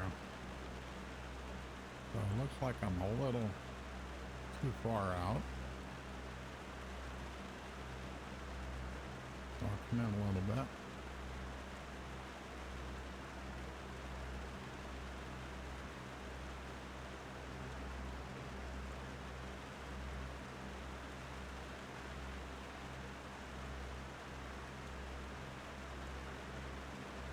Cessna 6 Bravo Golf, downwind runway 14. Cessna 6 Bravo Golf, this is Youngstown Tower on 119.5. Please repeat your request. Cessna 6 Bravo Golf, downwind runway 14. Cessna 6 Bravo Golf, altimeter is 299er6, call turning final for runway 14. Cessna 6 Bravo Golf, request touch and go. Cessna 6 Bravo Golf, winds are 208 at 10 knots, gusts to 16 knots, cleared for the option runway 14. Cleared touch and go runway 14 Cessna 6 Bravo Golf.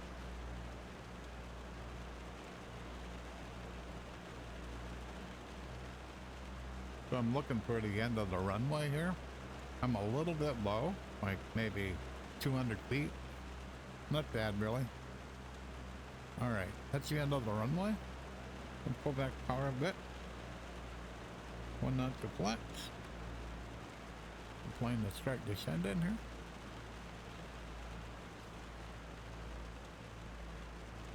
It's a big long runway. It's 9,000 feet, so.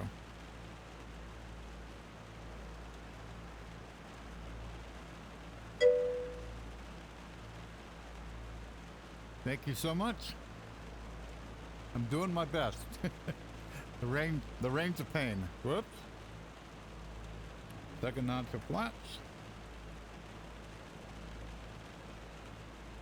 Come on around.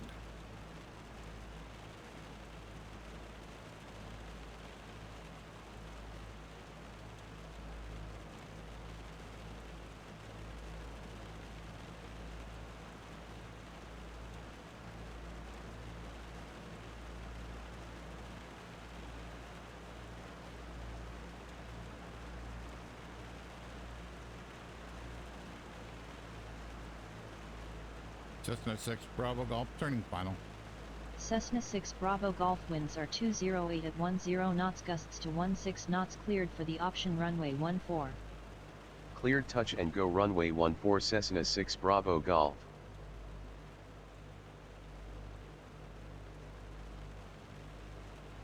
Okay, we got 2 notches of flaps in.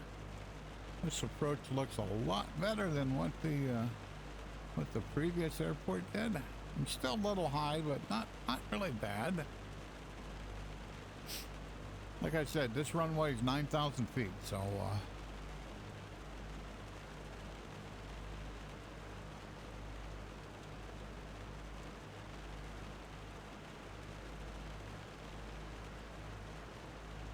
happy to say I'm high. I don't think I'm as high as the Pappies are saying.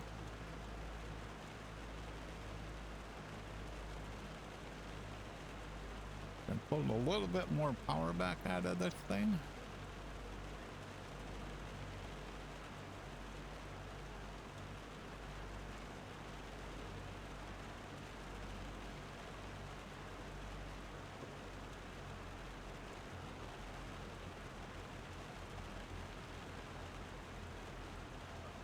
Oh yeah, this looks like a ton better.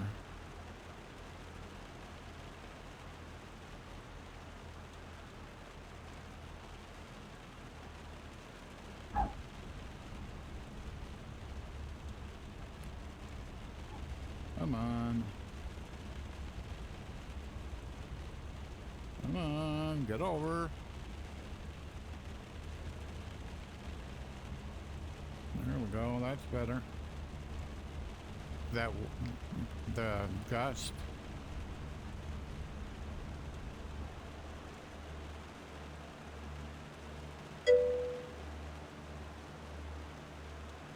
Give me a second.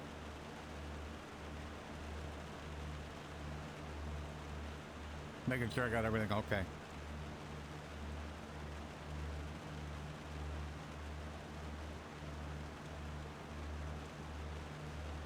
Oh, okay. I'm using a program called, I gotta do one thing here. I'm gonna be over about there. I'm using a program called Pilot to ATC, and so it's voice activated. So, so it allows me to use my voice to basically talk to ATC. So it's an ATC bot, I guess would be the right way to put it.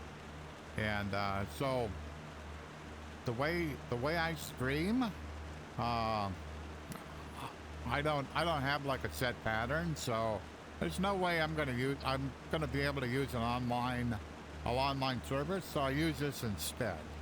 So it allows me to basically tell ATC what I want to do. And in this case, I told it first. I asked for permission to land because it's a towered airport. We got to be on 33, and then so I asked for permission to land, and she told me that I needed to be the call downwind, so I did that. She responded, and then after I did that, I said I wanted to do a touch and go. She responded, said, "Yep, that's okay. Go ahead and do it." And so that's kind of how I get air traffic control, kind of at my beck and call, not somebody else's schedule.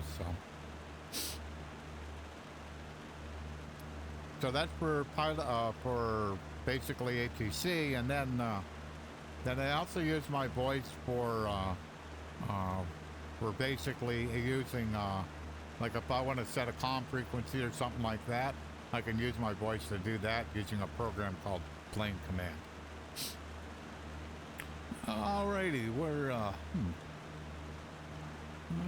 must be I'm not. Oh, something's really off.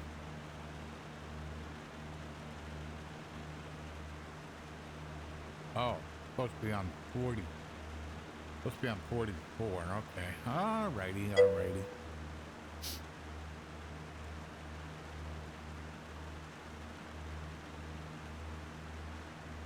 Yeah. It's about, I don't know what it is. It's about $60, something like that. And it supports X-Plane, Microsoft Flight Simulator. It supports them both, so.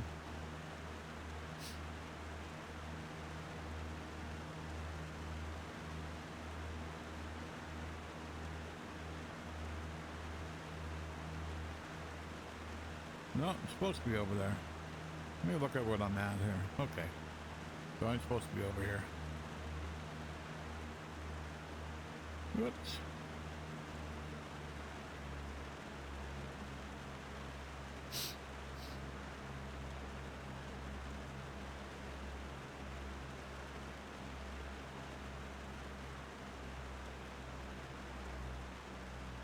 So what were you flying, Van?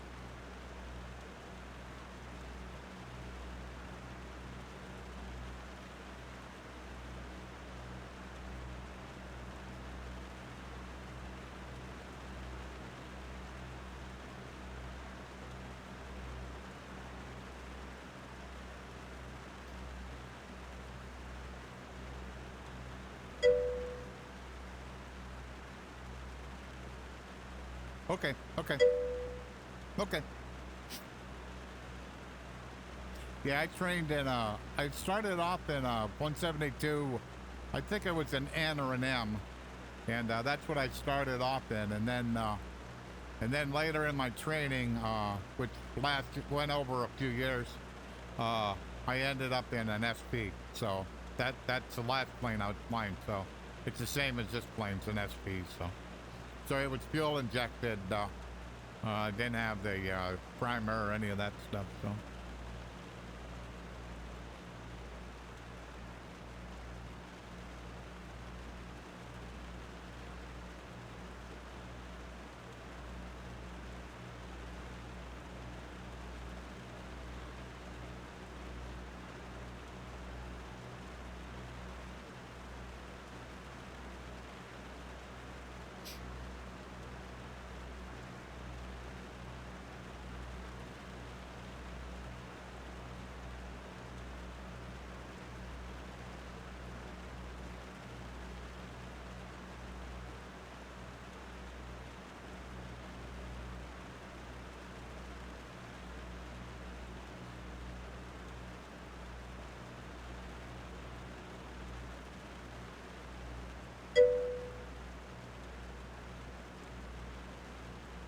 Yeah, yeah. Learning how to start it was a bit of a challenge. Two things. One is the amount of sumps in the that you had to drain to check for fuel. That was annoying, but you got used to it. And then learning how to start it. You know, where you have to prime it, you know, and you start it with cut off and all that good fun stuff. So that took like a little bit to get used to, but it wasn't bad.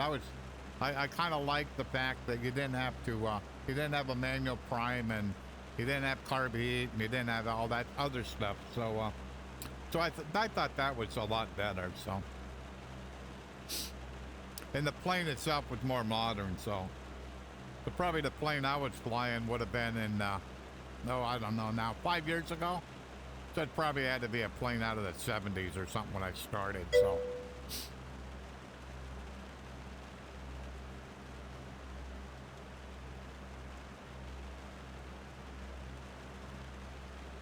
Oh.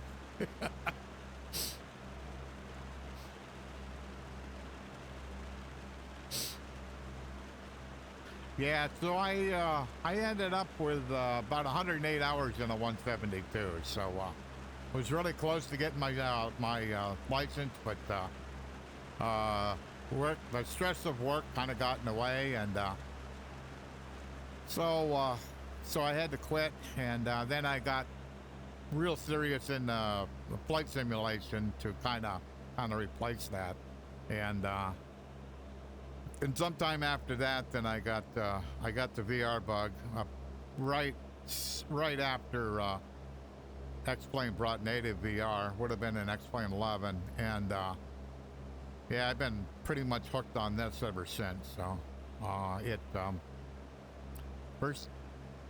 had VR about a week, and I was using the same plane I'm using now, the Reality Expansion Pack, and so had VR about a week, and I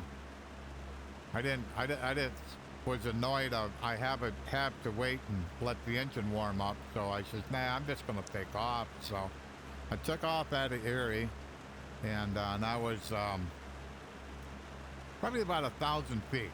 So I was pretty close to pattern altitude, and all of a sudden I heard the engine kind of like, man, it's not happy with me. And yeah, sure enough, killed the engine, broke it. And so I look, and the prop's like stopped right and straight in front of me, and I'm like, okay, well, if I was in a real airplane, I know exactly what I would do. Fly straight ahead, find a place, put it. I'm like, I'm in a flight simulator. I've got 1,000 feet of elevation.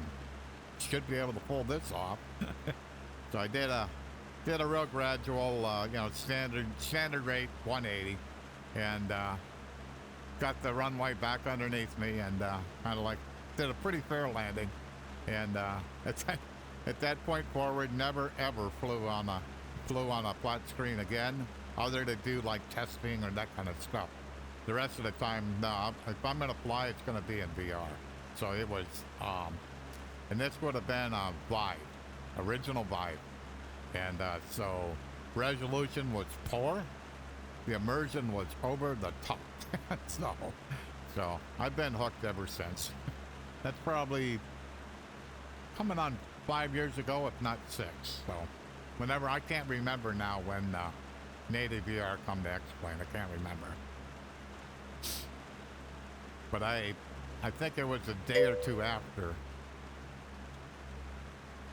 Pretty tough. It is. It's as realistic as I'll ever get to actually flying a plane.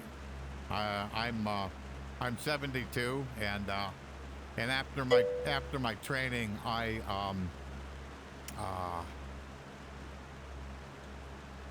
because of the stress of work, and then a few years after that, I retired. And it's like, okay, now I have the time, but I don't have the and I don't have the stress, but I don't have the disposable income. So it's kind of like, okay, I'll spend my money on sim rigs and VR headsets.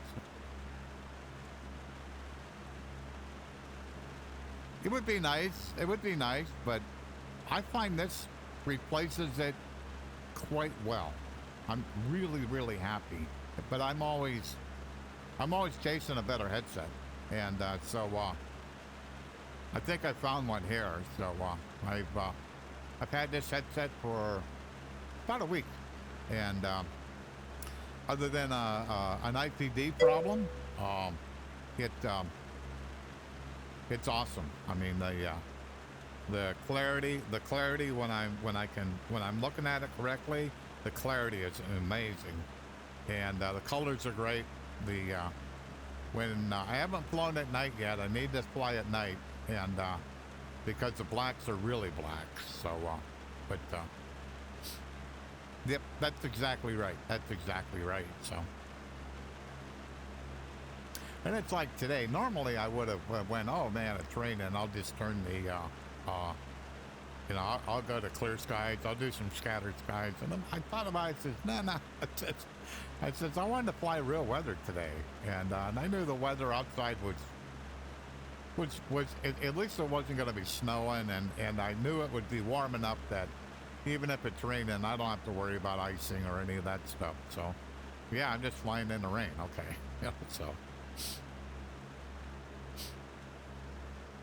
So we're on our last leg here. We're 37 miles from Erie, where we took off from.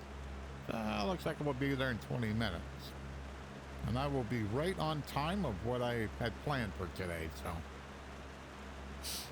I should be back in Erie at about 1:30. Maybe a little before that. So this here is Pymatuming Reservoir. This is, so Ohio's on my left and Pennsylvania's on my right. So we are flying north towards Lake Erie.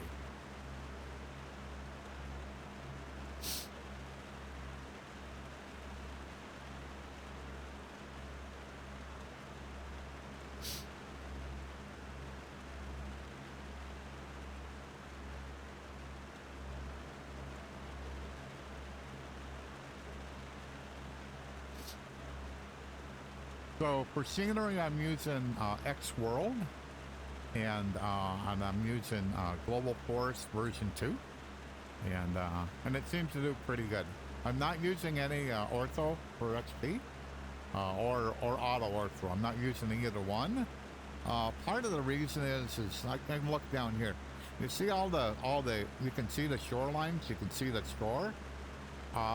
What I've been told is that right now, that would be messed up if I'm not using ortho for XP or auto ortho, because Laminar Research hasn't documented how their 3D water works.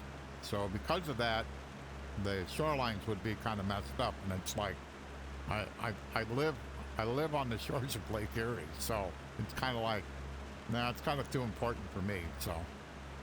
But in all reality, I mean, I think it looks completely plausible. I mean, if I actually look at well, we got a sectional, so the plane's here, and we got a yellow deal there. Yeah, that looks kind of, so that would actually be right over there. So that's believable. I mean, that's completely, I mean, it's at least as good as the sectional chart. So. You know, sectional charts are kind of a bit sparse, so.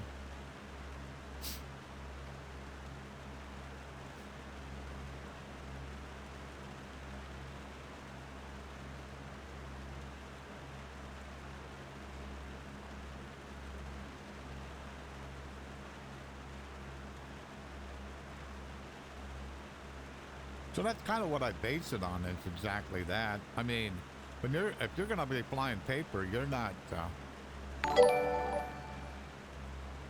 Well, thank you so much for the follow. Much appreciated.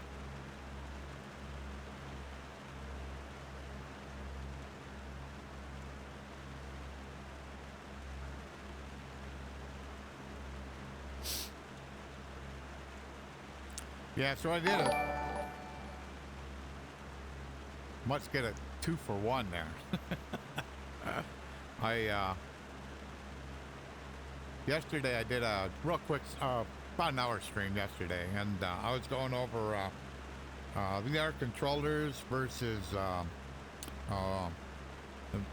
VR mouse cursor, and the differences between them. So personally, I apply physical yoke, physical pedals, and I use VR controllers for all other interactions. So if I want to adjust this, all I do is just grab it, just rotate. So pretty much like you would do with your hand, you know, and that's how I look at them. It's the controllers are my hands. So, and when I'm rotating it, I can feel the controller kind of vibrating a little bit. The same way as if we come down here. So I'm on the outer knob, so it's going to be turning the standby lower one, so it's at 127. So as I rotate my controller, so I took it from 127 to 132. If I come out to the smaller one, start turning it, so it's 5, 10.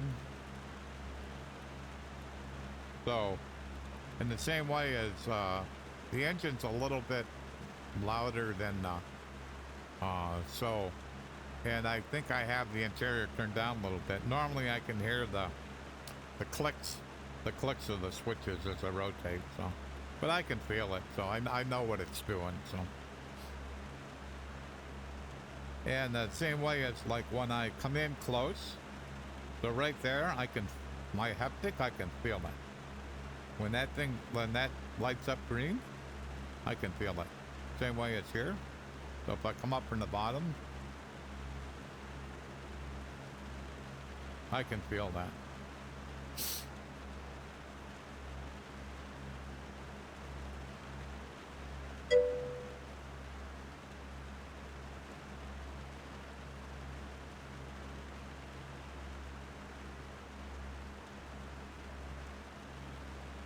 Correct.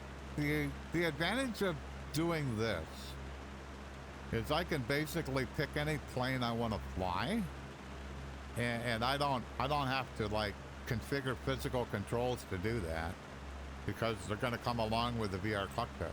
So that seems to work for me, and it's not for everybody, but it works for me, and part of the reason I can do that is these controllers. These are valve index controllers. So basically they have a strap that goes over my wrist. So they're here. They're not going to go anywhere. And I can, as I've demonstrated, I certainly can land an airplane with a couple of fingers. So yeah, I was kind of waiting for this headset before I do that, but absolutely, I want to go like from that was weird. I want to go from kind of this kind of airplane, not the twin jet, but to variable pitch. I think it's called variable pitch props, and that kind of stuff. Turbines, turbine props, that kind of stuff. That's kind of my goal, is to progress down that path. So that's kind of what I plan. So probably the next plane I'm kind of thinking about is maybe like a Caravan or something like that, or maybe just I also have like a Diamond, you know. So maybe a Diamond or something like that, you know. Kind of a plane that would be more IFR rated. So yeah, okay. I don't think I have a Baron. Now, well, there's a default Baron, right? Baron's a twin, right? If I remember right, is that correct? Or not? Yeah, I'm not quite ready for that. I just want to get away from like the propellers on this plane, one where you've got the third, the blue knob. I kind of want to migrate to that first, and then kind of go from there. So, but I mean, I bought quite a few. The last time there was a sale on the org, I bought quite a few airplanes. So I have them in my hangar. I just haven't flown them yet. Yeah, yeah, yeah, yeah. Yeah, because I have a 208 and I have a 206. The problem is the Tundra stuff, uh, they have this menu system that like pops out.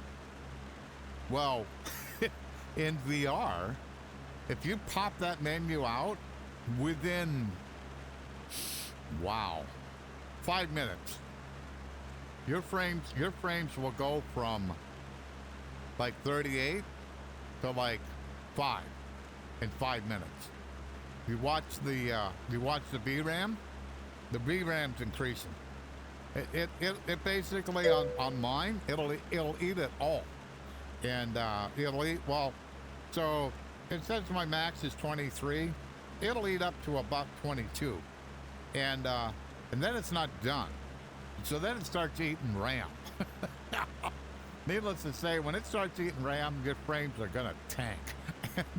And that's exactly what happened. So I've put in a request for them to fix the bug, and they say they're working on it, but it ain't done yet.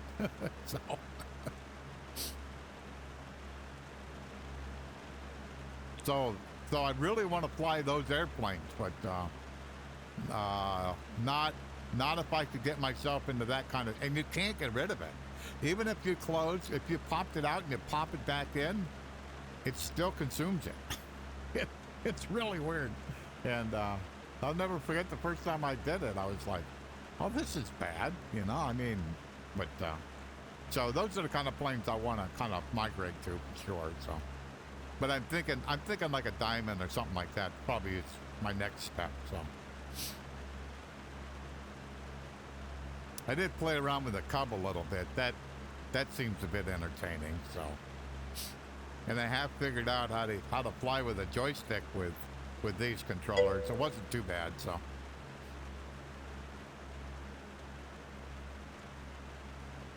Hey, no problem.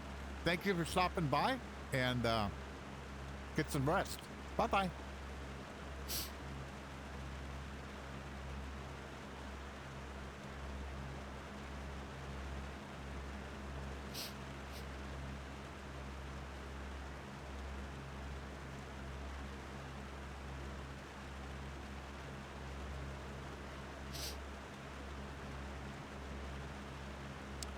Okay, 10 minutes out. It's 1 o'clock. Looking pretty good. That looks like a weird cloud there. Something isn't right about that. Cloud above it's okay, but that one's not.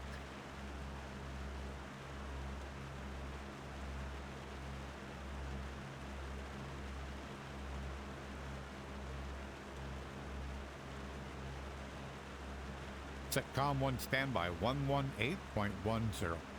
Com 1 standby on 123.75. Setcom 1 standby 118.100. Com 1 standby set to 118.11.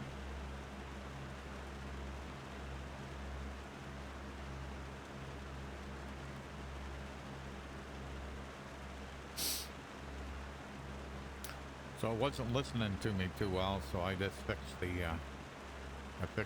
tense one. So 15 miles out. Could start seeing something fairly familiar. Where are we at?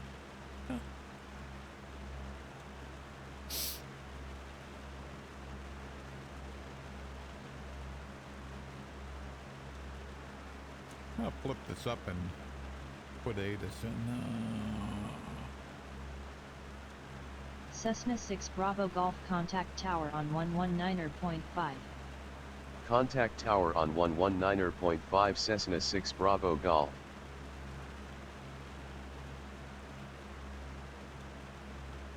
Tower Cessna 6 Bravo Golf inbound at 2,980 feet for landing.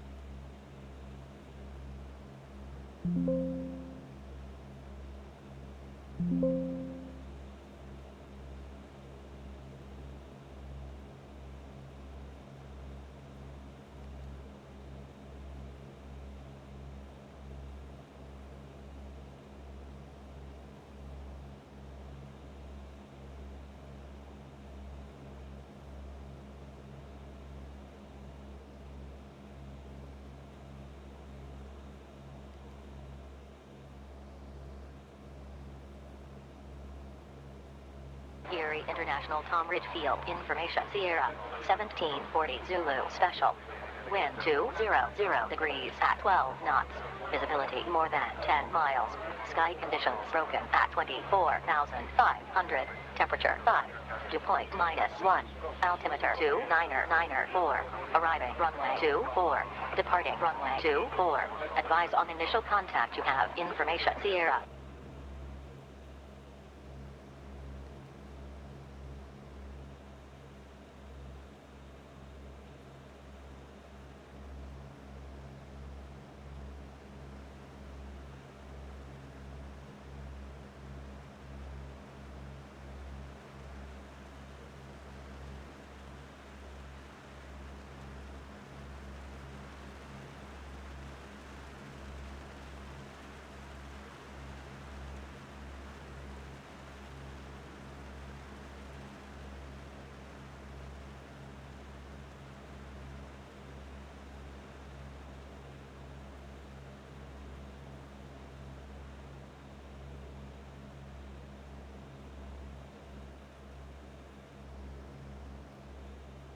Cessna 6 Bravo Golf, permission to land.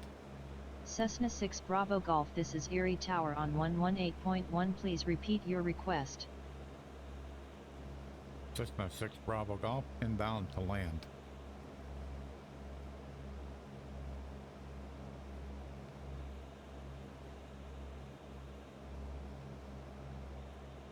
Cessna 6 Bravo Golf, say active runway.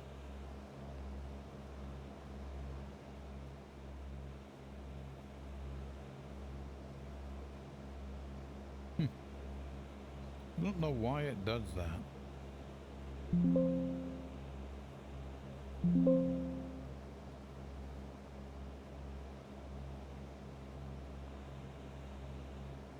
Say active runway.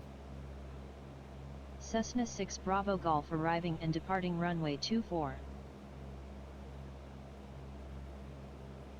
Cessna 6 Bravo Golf, inbound to land. Cessna 6 Bravo Golf, report left downwind for runway 24. Will report left downwind for runway 24 Cessna 6 Bravo Golf. Okie dokie. So.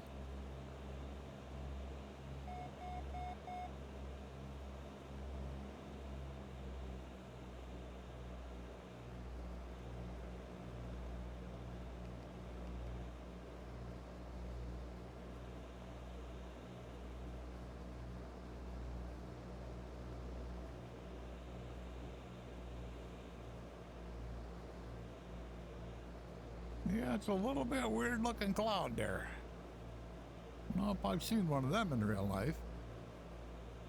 Alrighty, so we've been given permission to land on runway 24.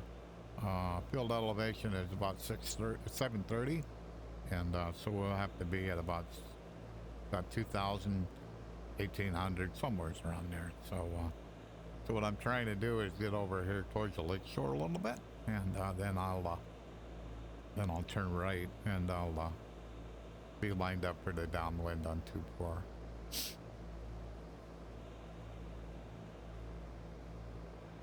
You can see the peninsula, the end of it, there points right to the airport.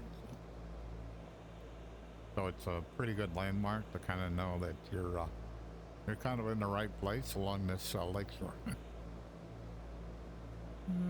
Okay.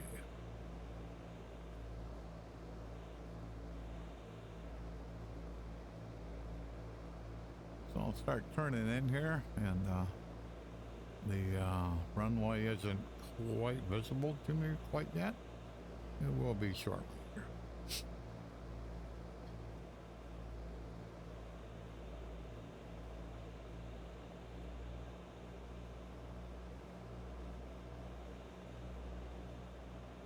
I'm kind of coming in at like a 45 degrees here.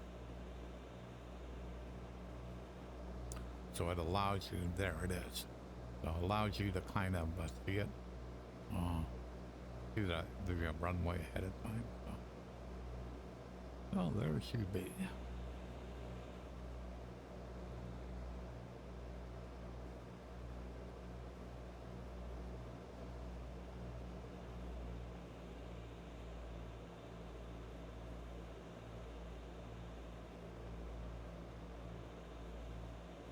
Just letting her descend a little bit here. A little bit high.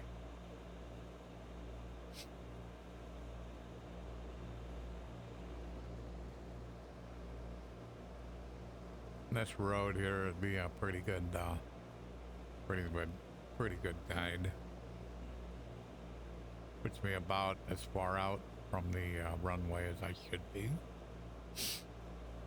Probably 38th Street, if I remember right.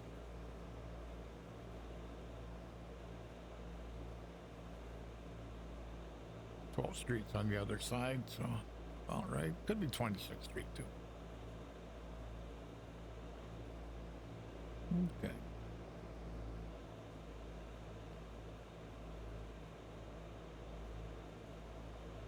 Well, seems a bit high.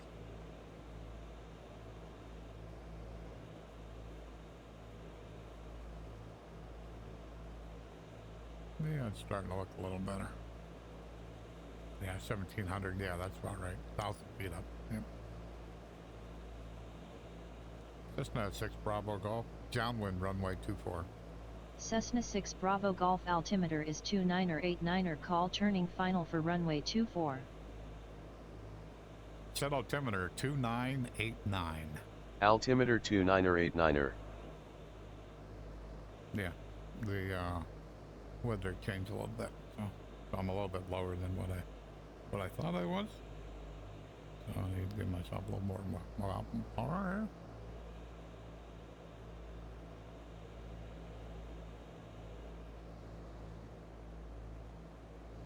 About the right distance away, a little bit low. Let's go up to 2,000 right now. So I get everything kind of established here.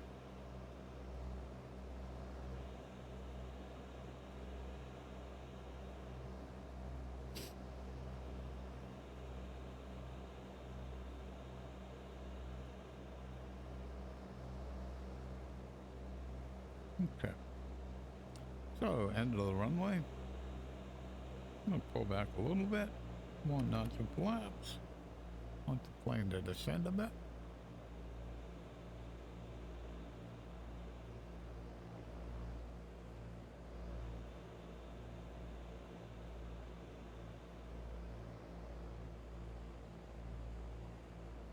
Okay. And then, like a not to collapse. The plane descend.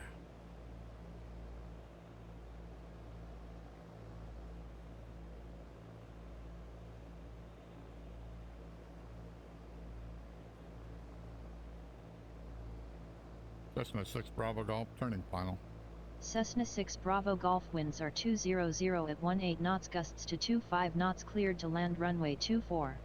Okay. Cleared to land runway 24 Cessna 6 Bravo Golf.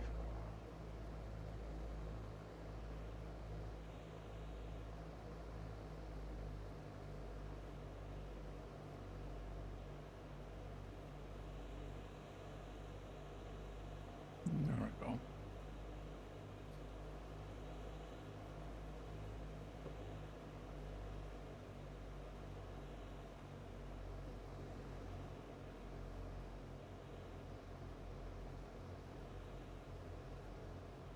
And get rid of a little bit of airspeed coming over the threshold here.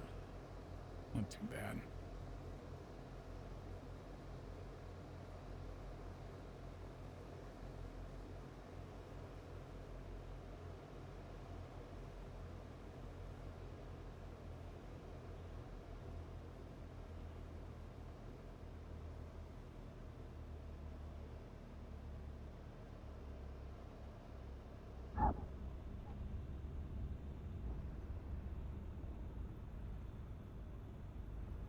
Cessna 6 Bravo Golf exit runway when able.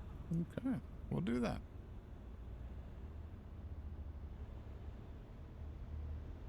Looking for the taxiway. It's right here. Yeah, not bad.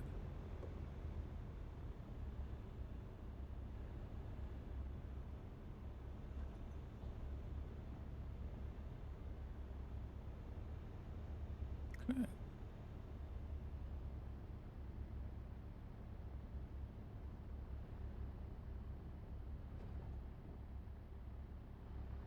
Yes, that is a weird looking cloud there.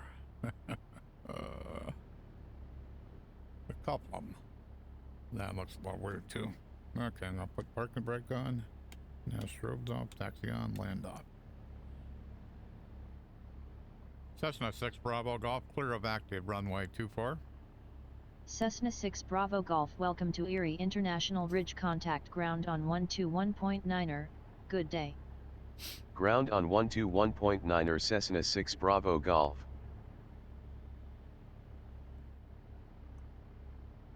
Cessna 6 Bravo Golf, ready to taxi to general aviation parking. Cessna 6 Bravo Golf, taxi to general aviation parking via taxiways Alpha, Delta, hold short runway 02. Taxi to general aviation parking via taxiways Alpha, Delta, hold short runway 02 Cessna 6 Bravo Golf.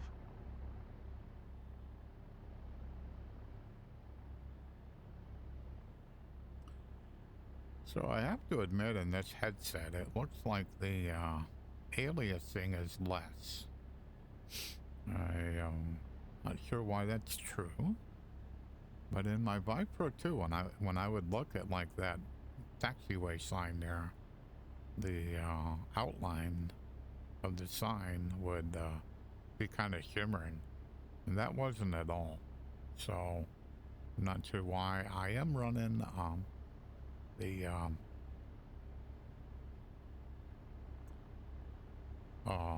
resolution higher than I did my Vive Pro 2. So the resolution in my Vive Pro 2 used to run at around 2500, and on this one I'm running at around 3000. So that may have an influence. I don't know. I just know it looks better. Looks way better. I also increased the texture quality, and as one of my fellow users on explain.org kind of mentioned to me that I should be able to turn that up and not affect performance, and I did that for today, and so the texture quality is higher than I have been running, but I was seeing that it improved aliasing before. So Cessna 6 Bravo Golf, cross runway 02. Cross runway 02 Cessna 6 Bravo Golf.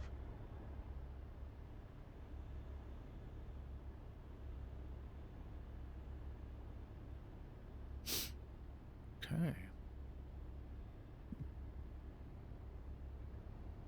Yeah, so I see a little bit of that a ways away, but when I got a little bit closer, then that went away, where the yellow outline there would kind of shimmer. Yeah. And once I get a little bit closer, then it goes away. Whoops. Where are you going, Bill? Supposed to be not following that taxi line, but this one over here, that one was an edge line.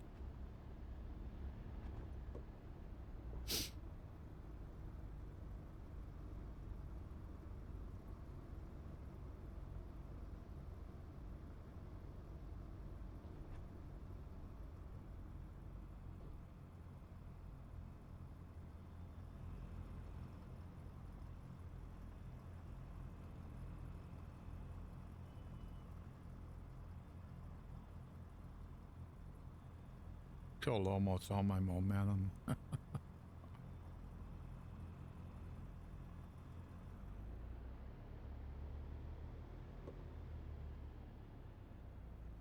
There we go. Pretty straight.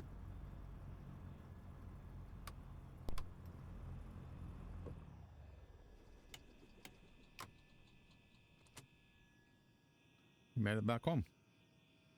Huh. Almost right on time. Okie doke. If you enjoyed this content, please click on the follow button. Thanks for the 2 follows that I had today. Much appreciated. And we'll be flying another day. So catch you all. Catch you later. Have a great day. Bye-bye.